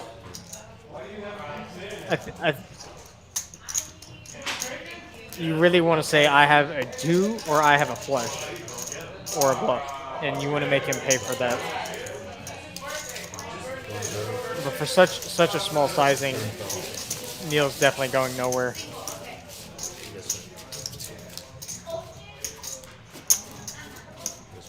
We are having a little bit more chip shuffled Neil's weight though. I Yeah. think this could become very interesting if Neil gets a full double up, leaving Zingwo as the sole short stack, the really short stack, and then you have two big stacks. I'm curious to see how much the dynamic would change. I mean, if we're talking about shorthanded play like we've been doing for the majority of the last half hour, I think that if I'm going to give an advantage to anybody, it's going to be Neil. He is playing Jacob like a fiddle. He's strategically avoiding good-sized pots with Zing. I do think that Zing also does have a good edge when it comes to post-flop play and to maybe even the shorthanded play. And it's going to be interesting to see how this hand unfolds between Jacob and Zing, because we know that if we're giving post-flop advantage, it's going to be to Zing. As the flop comes, 2 diamonds. Wow. If Jacob's gonna bet every flop it comes out, I would like to see him raise these hands. Do we have another? I don't know. The 10 high flush draw is a little blind versus blinds. You have 1 over backdoor straight draw and the flush draw in position. I think that's just too strong to fold. Yeah. I would have really liked to see Jacob open shove the queen 8 of clubs though instead of limp bet that flop. All right, and to answer your question, Phony, we are down to our final 3, and here's what they're fighting for. Yeah, next out, we'll take home just shy of 15 grand. Second, 22,660. And of course, the 36,000 up top for the winner of tonight's tournament. Yeah, Phony, I mean, if that was in fact the actual hand, I do agree with you. I really do. But again, we saw here's the thing. We saw a similar fold from the same spot, same player, with a very strong club draw. I mean, maybe he's just telling himself, no, I'm not going to chase any draws. Or I think you may be right. I think he's just saying, I don't want to gamble for everything. And if you want to win a tournament, you're going to have to gamble. Oh, yeah. You can't not gamble. That's just not how that works.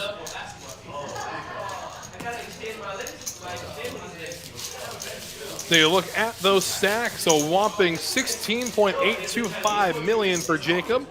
Neil has significantly less, but in second place with 5.62. And bringing up the rear is Zing with 2.02 million. I mean, for Zing to win this tournament, he's going to have to double and double and double. Oh, yeah. And absolutely. I mean, and the blinds are coming. And soon the blind increase is going to mean it's going to cost them $375K in orbit just to sit at the table, just for the privilege of sitting with these two. And Phony hitting it right on the head. No gamble, no future. Again, Ren Lin, one of my favorite players to watch, and I look for it every time I watch him post that no gamble, no future patch on the table. Every dealer in the world now knows if he puts that down, that means he's all in. You don't have to wait for a verbal indication. Everybody knows to throw the button at him. He's such a character, and he's so fun and entertaining. I mean, here we are in 2024, and we're still hearing him say touchdown Tom Brady after dragging a big pot. I mean, yep, got to take those shots. I agree 100% with you. It's one of the things that I was looking forward to see if the closer we got to shorthanded, how much resistance would be put up against the big stack. And so far, even though there's been a little bit, they're still kind of really letting Jacob run the show. I actually have to disagree with you. I think that Zing is letting Jacob run the show. That But Neil has slowly been climbing. okay. Yeah. And here he is on the button here, Jack 10 and hearts. Beautiful, beautiful. Oh Oh no, boy. this could end up being. See, the danger here is scaring your prey. So I think that the wise move here is going to be maybe a min click or maybe something along the lines of 2.5. I like 7 or 8. Take 2 roses.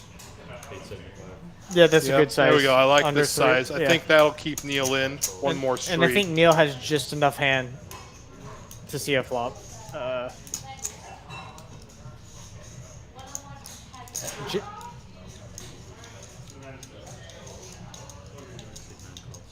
Yep, here we go.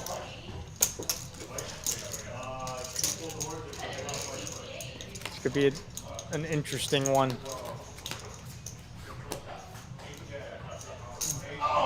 Gutter ball for Neil. Over pair for Jacob. Very safe flop.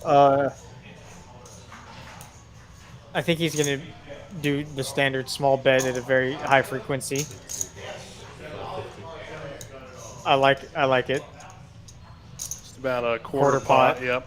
Neil has just enough hand to where I think he has to continue. Obviously, he would like to have 1 heart on the board to give him a little more, but 2 overs and a gut shot is just a little too strong to fold in position.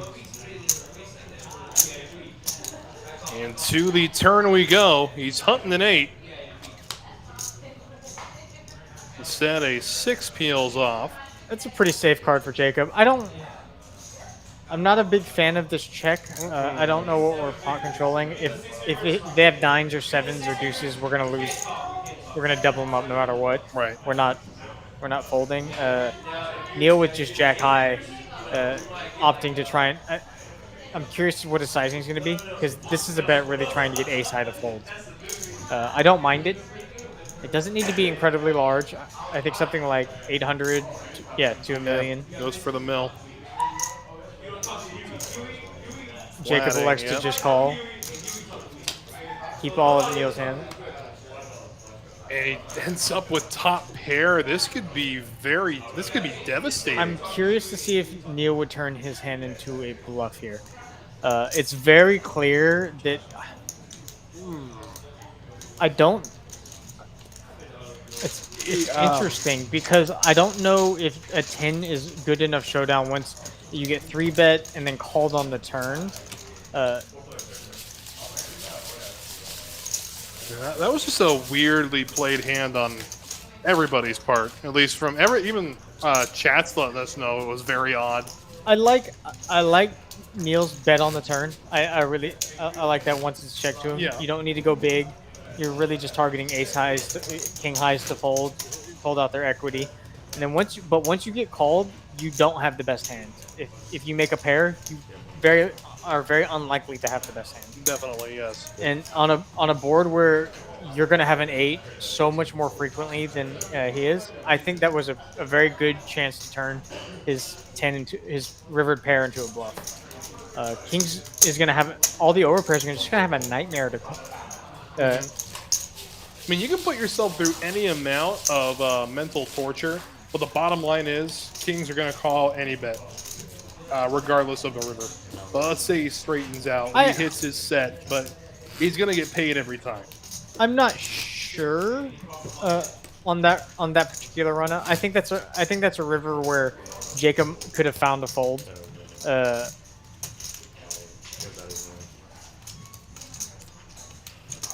It's interesting because we haven't seen a lot of super heavy leveling war type dynamics in this. It's a lot of the play has been very straightforward.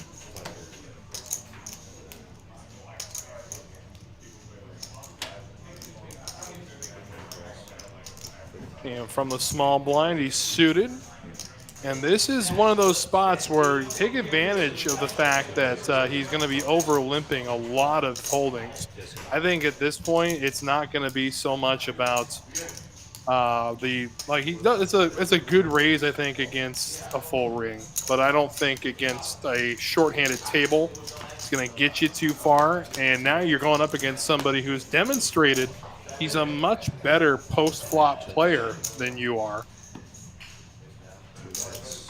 And we know that Jacob gonna be betting any two cards, raising any two cards, yes, but I still think the right move is to have them beat you pre-flop.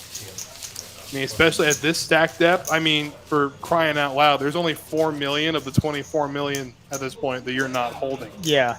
So make them fight for it. Make them make the hard decision early. I agree with that.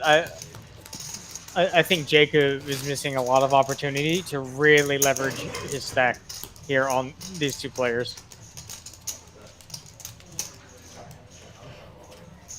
Good. And looky here. A monster short-handed and on the button. Does it get much better than this? Raises 300. 2 folds. 5 folds. Whoa! That, I'm starting to think these are. Yeah, there's got to be a problem with T5's reader.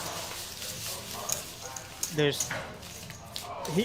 He may be capable of making some tighter folds that I don't think he just threw 2 jacks in the mode. No, I really don't think he could. I mean, any stack depth, short-handed, they look and see a Broadway pair like that. Oh, versus a button open? Yeah, they're going nowhere. Exactly.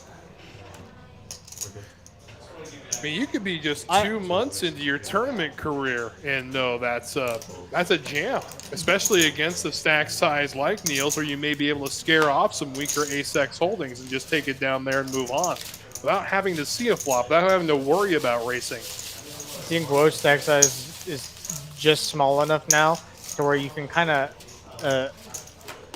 see the frustration set in, where when he looks at the timer, he has to decide if he's going to be willing to play for his whole stack, because it's going to come down to that very quickly.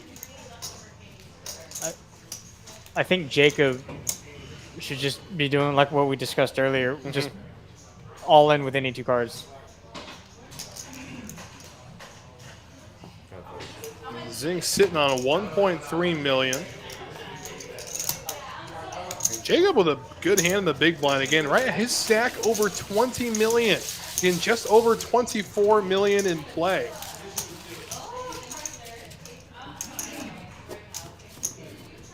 I mean, quite frankly, if this tournament ends up any way but Jacob walking out with 36 grand, I am going to... I mean, I need to get to church tomorrow. My faith is going to be tested.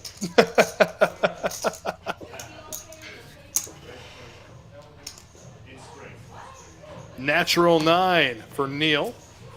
Not good enough to continue. No matter what. See, that's a jam regardless. I agree. See, regardless of the holding, that's a jam. Don't let him pick up anything. I mean, at that point, well, he had 1.3 million to start with, right? He's gonna have to call. He's gonna have to call with so many hands that you're gonna have 30 to 40% equity when you get called, and then he's gonna have to fold a lot of those hands that are better than yours. Hands like King Deuce offsuit, King 3 offsuit. All of those hands just kind of have to fold. I mean, and let's say, sure, what if Zing wakes up with a monster? Boo-hoo, I'm out $1 million. Yeah. You know, I got 19.4 more right here. You just let him collect his ante back, and yep. This is one of those spots where you see the really experienced tournament players shine. And Neil sees 8s, moves all in, and Jacob mucking Jack 10.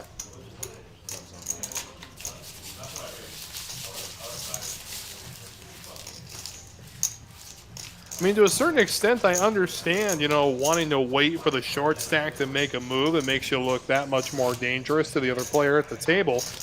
But at some point, I mean, you have to figure out that he is more afraid of you than you are of him. And he's going to be that way until, you know, a miracle happens. So use that table image. You leverage the stack like we've been saying again for the last hour. Good. Because odds are he's going to keep waking up with hands like this for Trey, and he's going to have nowhere to go.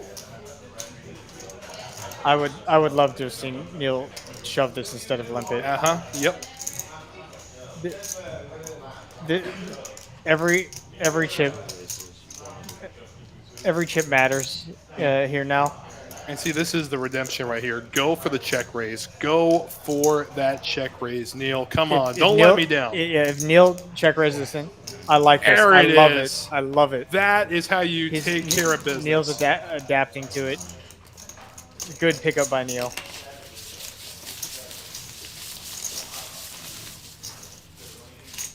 And 75,000, 150, 150 are the blinds. It's costing our heroes 375K in orbit just to sit at that table. So realistically, what are we looking at here? 4 orbits? Yeah, For Zing, yeah. After having to pay the small blind, yeah. 3, 4 orbits. Crazy.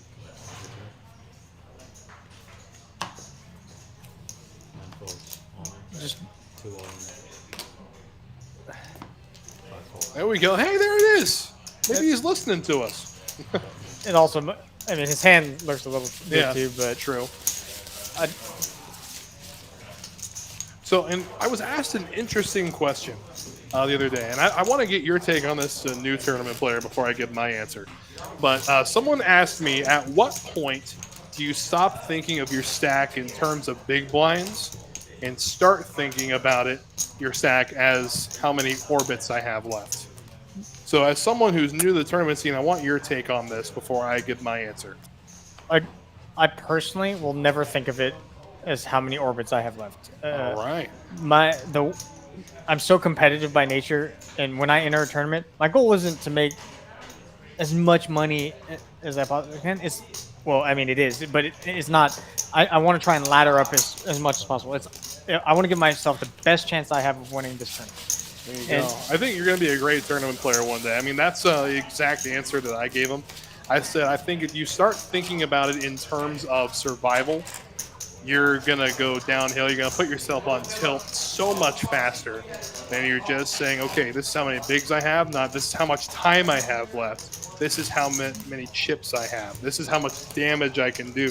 Whereas this is how long I can last. That's never the right mentality for a tournament. So I think you're going to be a great tournament player one day, DT. I really do. I hope so.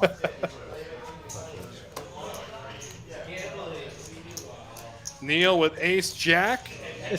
I'm curious to see what he does with this. If he's going to go for the limp again. Yep, let's see it. Let's see it. Kind of merging it. Bring the raise. Now, bring the hammer down, Neil. Let's go. And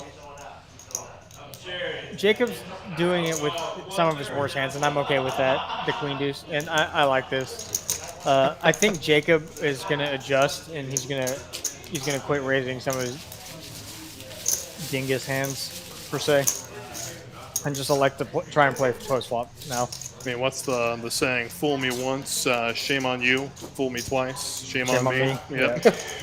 We'll see if we ever get to a fool me thrice situation. But Some people like banging their head against the wall. oh yeah, I've been known to do it myself sometimes. my dad told me there were 2 kinds of people growing up. Not 3, 2 kinds. No, there were 3. Sorry, my bad. Boy, it's been a long day. But 3 kinds of people: those who learn by watching, those who learn by listening, and those who have to piss on the electric fence to find out for themselves. So, Neil gonna open with trays on the button. Oh boy. Jacob, real excited here. His sizing, I would like to see something similar, a little less than 3x. Yep. What he did with the kings. And again, let's see if Neil falls into this reversal. He elected for a little bit larger this time, and I like to just put the 3s in the muck. I'm a big fan of that.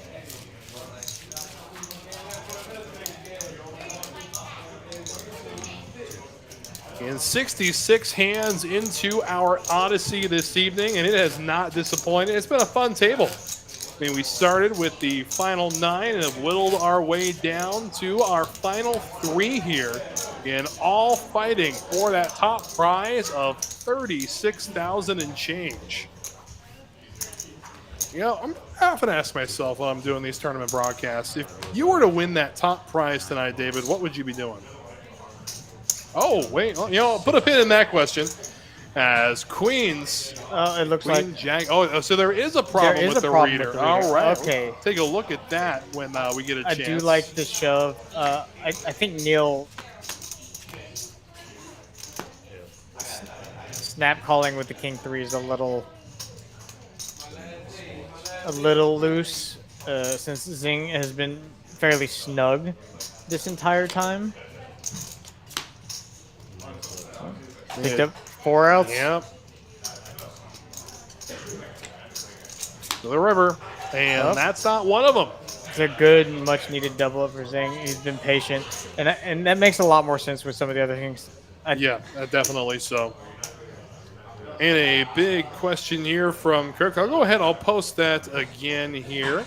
This is what we're fighting for here. Again, out in third is $14,690. Second place be taking home $22,660. Again, 36 up top. So now back to the question. Again, what would you do with 36 grand tonight, DT? I mean, realistically, if I were to win that much of the day, I don't think I'd do anything too stupid. I'd probably go have a nice dinner with my girlfriend. Oh, and absolutely. Maybe that's it. Maybe a little splurgy, but nothing too fancy. Would you do anything? Anything splurgy with it? Yeah. I mean, those who know me know that I am not a person of material. I'm more of an experience type person. And my favorite experiences are, you know, my trips, my poker trips. I still grind the circuits. I'm hunting rings. I'm hunting hardware. I'm at that point in my career where the hardware means a little more. The prestige means a little more than, you know, making a lot of money in a day. Sure, the money's great. But, you know, it What gives you me... do with it? Yeah, it's what you do with it. I mean, I may, instead of, you know, heading off to Choctaw to play a WSOP circuit, I may head out to Australia to play the WPT Gold Coast or something like that. And howdy, Jedi Master Ted. Hope your evening's going well. We'll answer that question in just a minute, Kirk, as Zing's all in, but will not get a caller. So here's the funny part about this broadcast team, and I'll put the question up here, is I have been a tournament grinder since my early teenage years.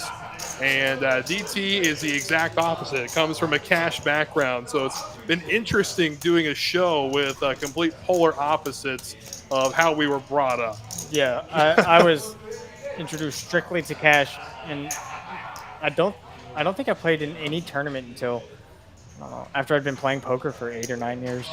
Yeah, I mean, and I was the person sneaking into bars to play bar league poker because I looked 18 when I was 13. Perks of being 6'4" and weighing almost 300 pounds, but got a new dealer in here, Joseph. Looks like Jedi Master Ted has weighed in with what he would do with 36 grand. He's gonna buy a 2019 Lexus. I like it. Why 2019? Is there a specific one you want? I'm not saying it's a bad choice by any means. There's the threshold just seems to be interesting. Yeah, I mean, would any of y'all do anything? See if Chad has any other interesting things they would do with that money. Yeah, I mean, I'm not above giving away chat MVP awards, so whoever gives me the best is going to get a 2018 Hummer. There it is. Oh, man. Get to that Rocktober sales event, Jedi Master 10.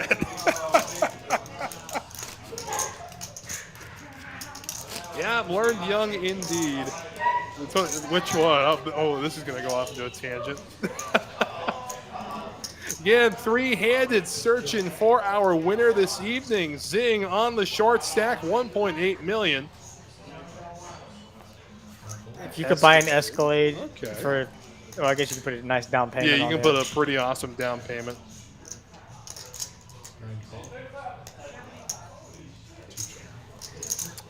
Jacob.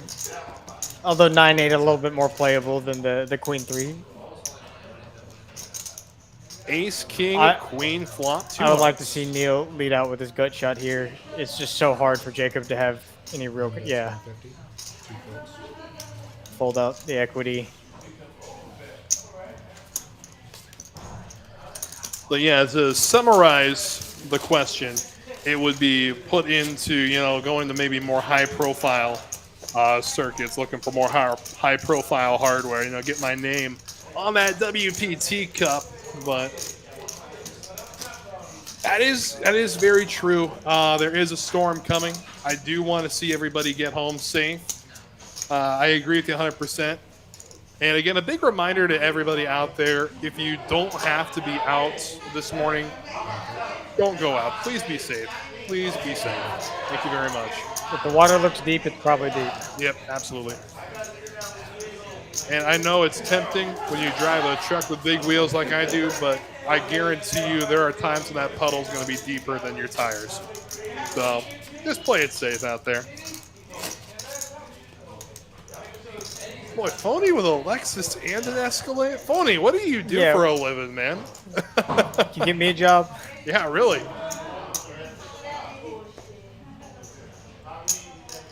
2 bets 300. That is true. Yeah, I've actually. So it's a fun story. It's like not a fun story, but speaking of fun stories, this one looks interesting. Fours and trays. But the truck that I have now is actually the first car I've ever owned. It's the first car I've ever owned that wasn't I leased everything up until my most Wow. recent Toyota Tundra. Yeah. I think this is a painful. This is just a painful spot for. It's you. You're gonna have the best hand a lot of the time, but you're just gonna be flipping. So I don't mind this fold at all. No, actually. not This one is- bit. so- yeah. Not dude, chill out. I do have kids. So which one's getting the Escalade? Which one's getting the Lexus? So I'm assuming now you're gonna own that car for a long. Oh, absolutely. I mean, it's a Toyota. Those things Yeah. last forever. My first car and my last car was a hybrid Camry, and I had that thing for 11 years. It lasted. I kind of went a little too nuts on my current car, but you know, Oh yeah. live and let learn. Jacob taking it down via the walk. I'm in the mindset if I'm gonna pay that much money for something, I'm gonna make sure I get my money's use out of it. Yeah, definitely. I mean, that's the thing. If you were to ask me, like, what my dream car is, I am going to tell you it's whatever model year Ford F-150 that we're in. We could be in 2025, and they say it's a 2025 F-150. Why? Unpopular opinion. I am not into cars, you know? But a lot of people have, looky here, aces. Oh, boy. We'll get back to that in a second. Jacob waking up with the Rockets in. You can't blame Zingwo for shoving here. No, suited ace I do like think, this. to some degree, if Jacob had just been shoving blind the entire time, he could have been called lighter. But I mean, this is just going to be a cooler three-handed, I think, based on Zing's stack depth.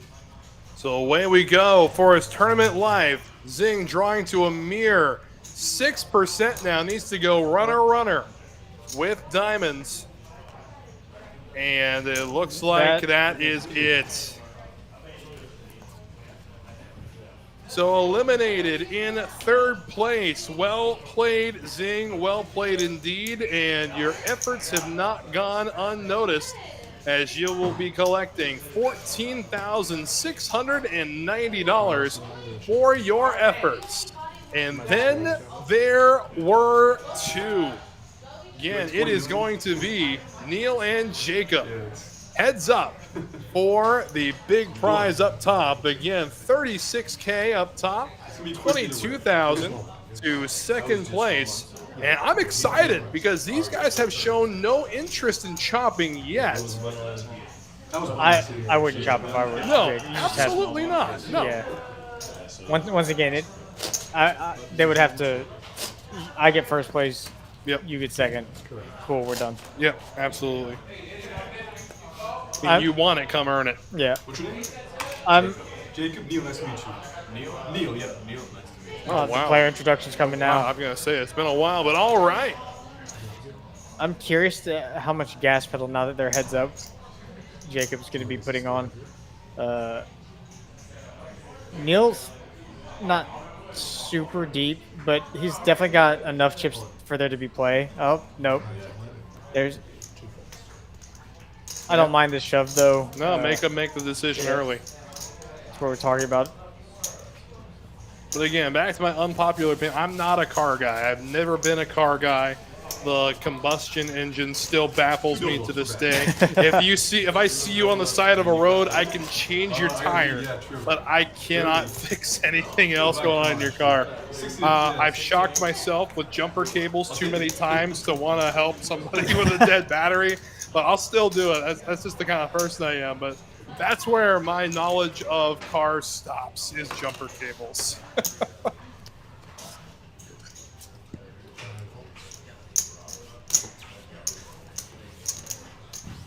I don't imagine there's going to be a lot of open lipping on the button, which is something you see a lot of players start to do when they go into heads up, especially when one player is this shallow. Both players will start open limping. Loman coming in with the. I don't even know how to respond for that. I mean, That's quite the spin. That's quite the spin. It is. AAA for the yeah. See that there you go. That's why I got an Auto Club card.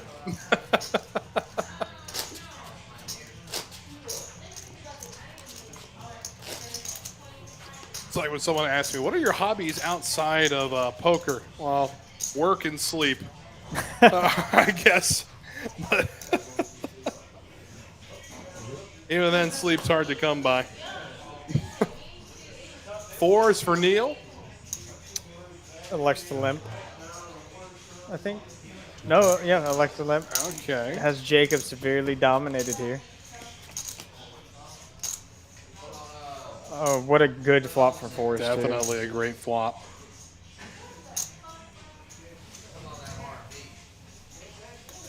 Start building a pot, mostly for equity denial here. A little bit of value.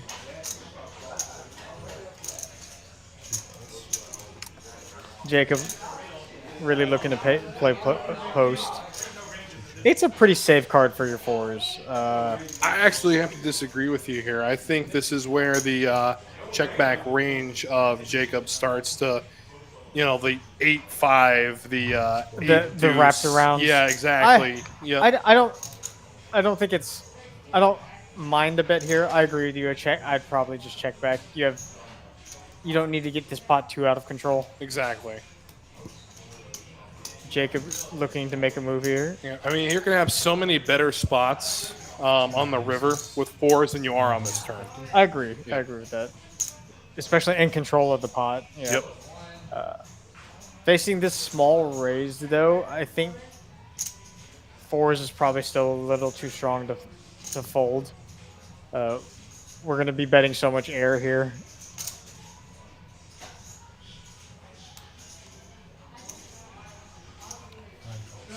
There we go. Good call from Neil. Looking to play some rivers. Yeah, and now the interesting thing, now the SPR for Neil is at 1-1. I think this is a great river for. I don't think he could have asked for a better river, except maybe the board pairing deuces. Yes. But I think that's a great river for Jacob to have turned into a bluff. I do agree. I mean, especially if you came out of hibernation on a board that put a second heart there, a lot of heart draws are going to be raising to get those small, like 4, let's just say 4s, or maybe even 5s to get them out of the pot. But yes, Jack High has no showdown value. It is scary. Hearts are very scary though, but it's scary for both players realistically in the hand.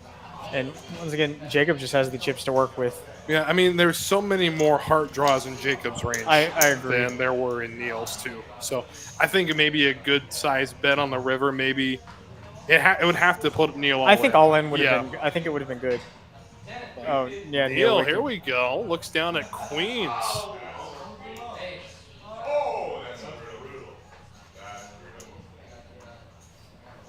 Nine raise 450.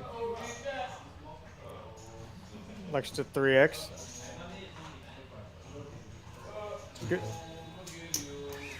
Queen 5 definitely probably not wanting to continue with what Neil's gonna want to raise with. No, I mean, with Neil's stack depth, I mean, is he really going to be committing, 20% of his stack with something less than Queen 5? I mean, it's got to be your mentality here. He's going to be very aggressive. Yes, he's going to take advantage of the fact that there's sure just a lot of more opportunity, a lot wider range on both players' parts. And I think Neil played that one a little too aggressive, bring him along a little bit. I think maybe if he had gone maybe 2x, 2.5x rather than jumping to, I think what was that, 3.5? No, that's just 3x. Was that 3x? Yeah. Okay. I think maybe you can entice Queen High. But One of the fine lines No, that's 150. that you have to walk. I know even closer in tournament play is trying to make sure you get called by a worse hand, but still not setting such a bad price that you fold out. I guess like the middle pairs, like let's say you have top pair, you're just trying to find that sweet spot, and it's a much more interesting problem than in cash. People just, especially heads up, people show up with such a wide range of hands. You want to set traps more. You'll see a lot more trap setting, a lot smaller bets. Like in cash, I don't see a quarter pot bet very often. no, it's pretty rare. It really is. And look at that. Sandman joining us in the chat. What's going on? He's got Neil for the comeback. Okay. All right. I like where your head's at. I do. It's ironic the Sandman joins us as we usher in the 8th of July. It's early in the morning. It's telling us we Nine raises. all need to get to sleep at some point tonight. But Neil electing to 3-bet the ace jack off in the big blind. It's a very large sizing. definitely, I think, yeah. This is what I was talking about earlier. Though you still want Jacob to come into this pause with you, but you don't want to set the price too good for him. But you don't want to do like that where he starts folding some of his other hands. Obviously, ace 4 probably not. But if you one of the hands that he'd think about continuing with. But if you chose a smaller sizing, he may think about turning the ace 4 into a bluff to the smaller sizing. It's a good question, Kirk. Actually, it's supposed to hit between 1:30 and 2 a.m. So We got a little bit of time. yeah, we got some time. So as a 5-high board will grace us with the presence. Open ender and top pair. Open ender on the other end as well. Jacob looks like he's content taking a showdown value. 9 bets 300. There he goes. He comes out a little bit here. Top pair open ender or middle pair open ender now.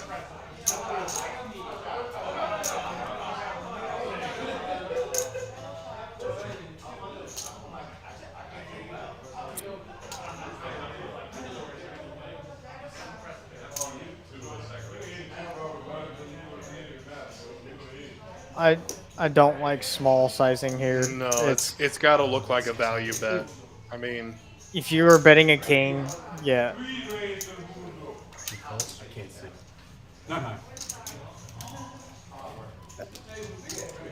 Half pot means that Jacob only has to be right. He's getting 3-1 on a call. right. Just doesn't have to be right that often. I think both the beauty and the horror of heads up playing is that it goes from 0 to 100 real fast. Oh yeah. So I mean, I wouldn't be surprised if you know, it goes back and forth like this for maybe 45 minutes, an hour, and then all of a sudden, when the stacks start to even out a little bit, we see something along the lines of, you know, ace 10, ace jack, 3-bet, 4-bet, call, all in on an ace high board on the flop, something like that. It's a beautiful and horrible thing as we take a look here. Neil with trays. I like this rip. Oh, all in he goes. And it looks like it was snap called by Jacob. I don't mind this call. I think Neil's just going to have a lot of pairs you're going to be flipping with, and you're 30% against all of his big aces. Here we go for first place in Neil's tournament life. We go to the flop 5-5-6. Boy, now being able to catch a 6 as well, a double pair of the board. Oh, there's the that's ace. It's a tray or nothing to the river. It's over. Just like that. Jacob is going to take down the 4th of July Spectacular and the top spot for $36,000 and $160 to go on top of it. How about second place, though? Neil, $22,660. Definitely nothing to scoff at. It was a well-played tournament from everyone, but in the end, Jacob comes through as our big winner. So wow, wow, wow indeed. What did we just witness? That was 0 to 100 real quick. Yeah, I mean, wow, again, from my mouth to God's ears, wow. Congrats to both of our finalists, though. Congrats to Neil for his second place finish. Congrats to Jacob on his big win. All right. Well, Jacob takes it down. A big congratulations again. And a big thank you to all of you who stuck with us through an exhilarating final table for what truly was a fantastic tournament. Again, for those who haven't done so yet, make sure you like and why not subscribe. Don't miss any action because let me tell you, every tournament is like this. Over-the-top action, every cash game on TCH Live is an opportunity to see some of the most high-octane poker you have ever seen. And take it from the guy sitting next to me who's been part of those 5-10 streams, those 2-5s, those 1-3s. It's a lot. Well, anything to say to the folks before we sign off, DT? Thanks for joining us. I hope all of y'all out there in this weather stay safe. And until next time. All right. Well, then, on behalf of TCH Live, TCH Houston, our executive producer, David Lagana, Dan the Man doing the action tracking today.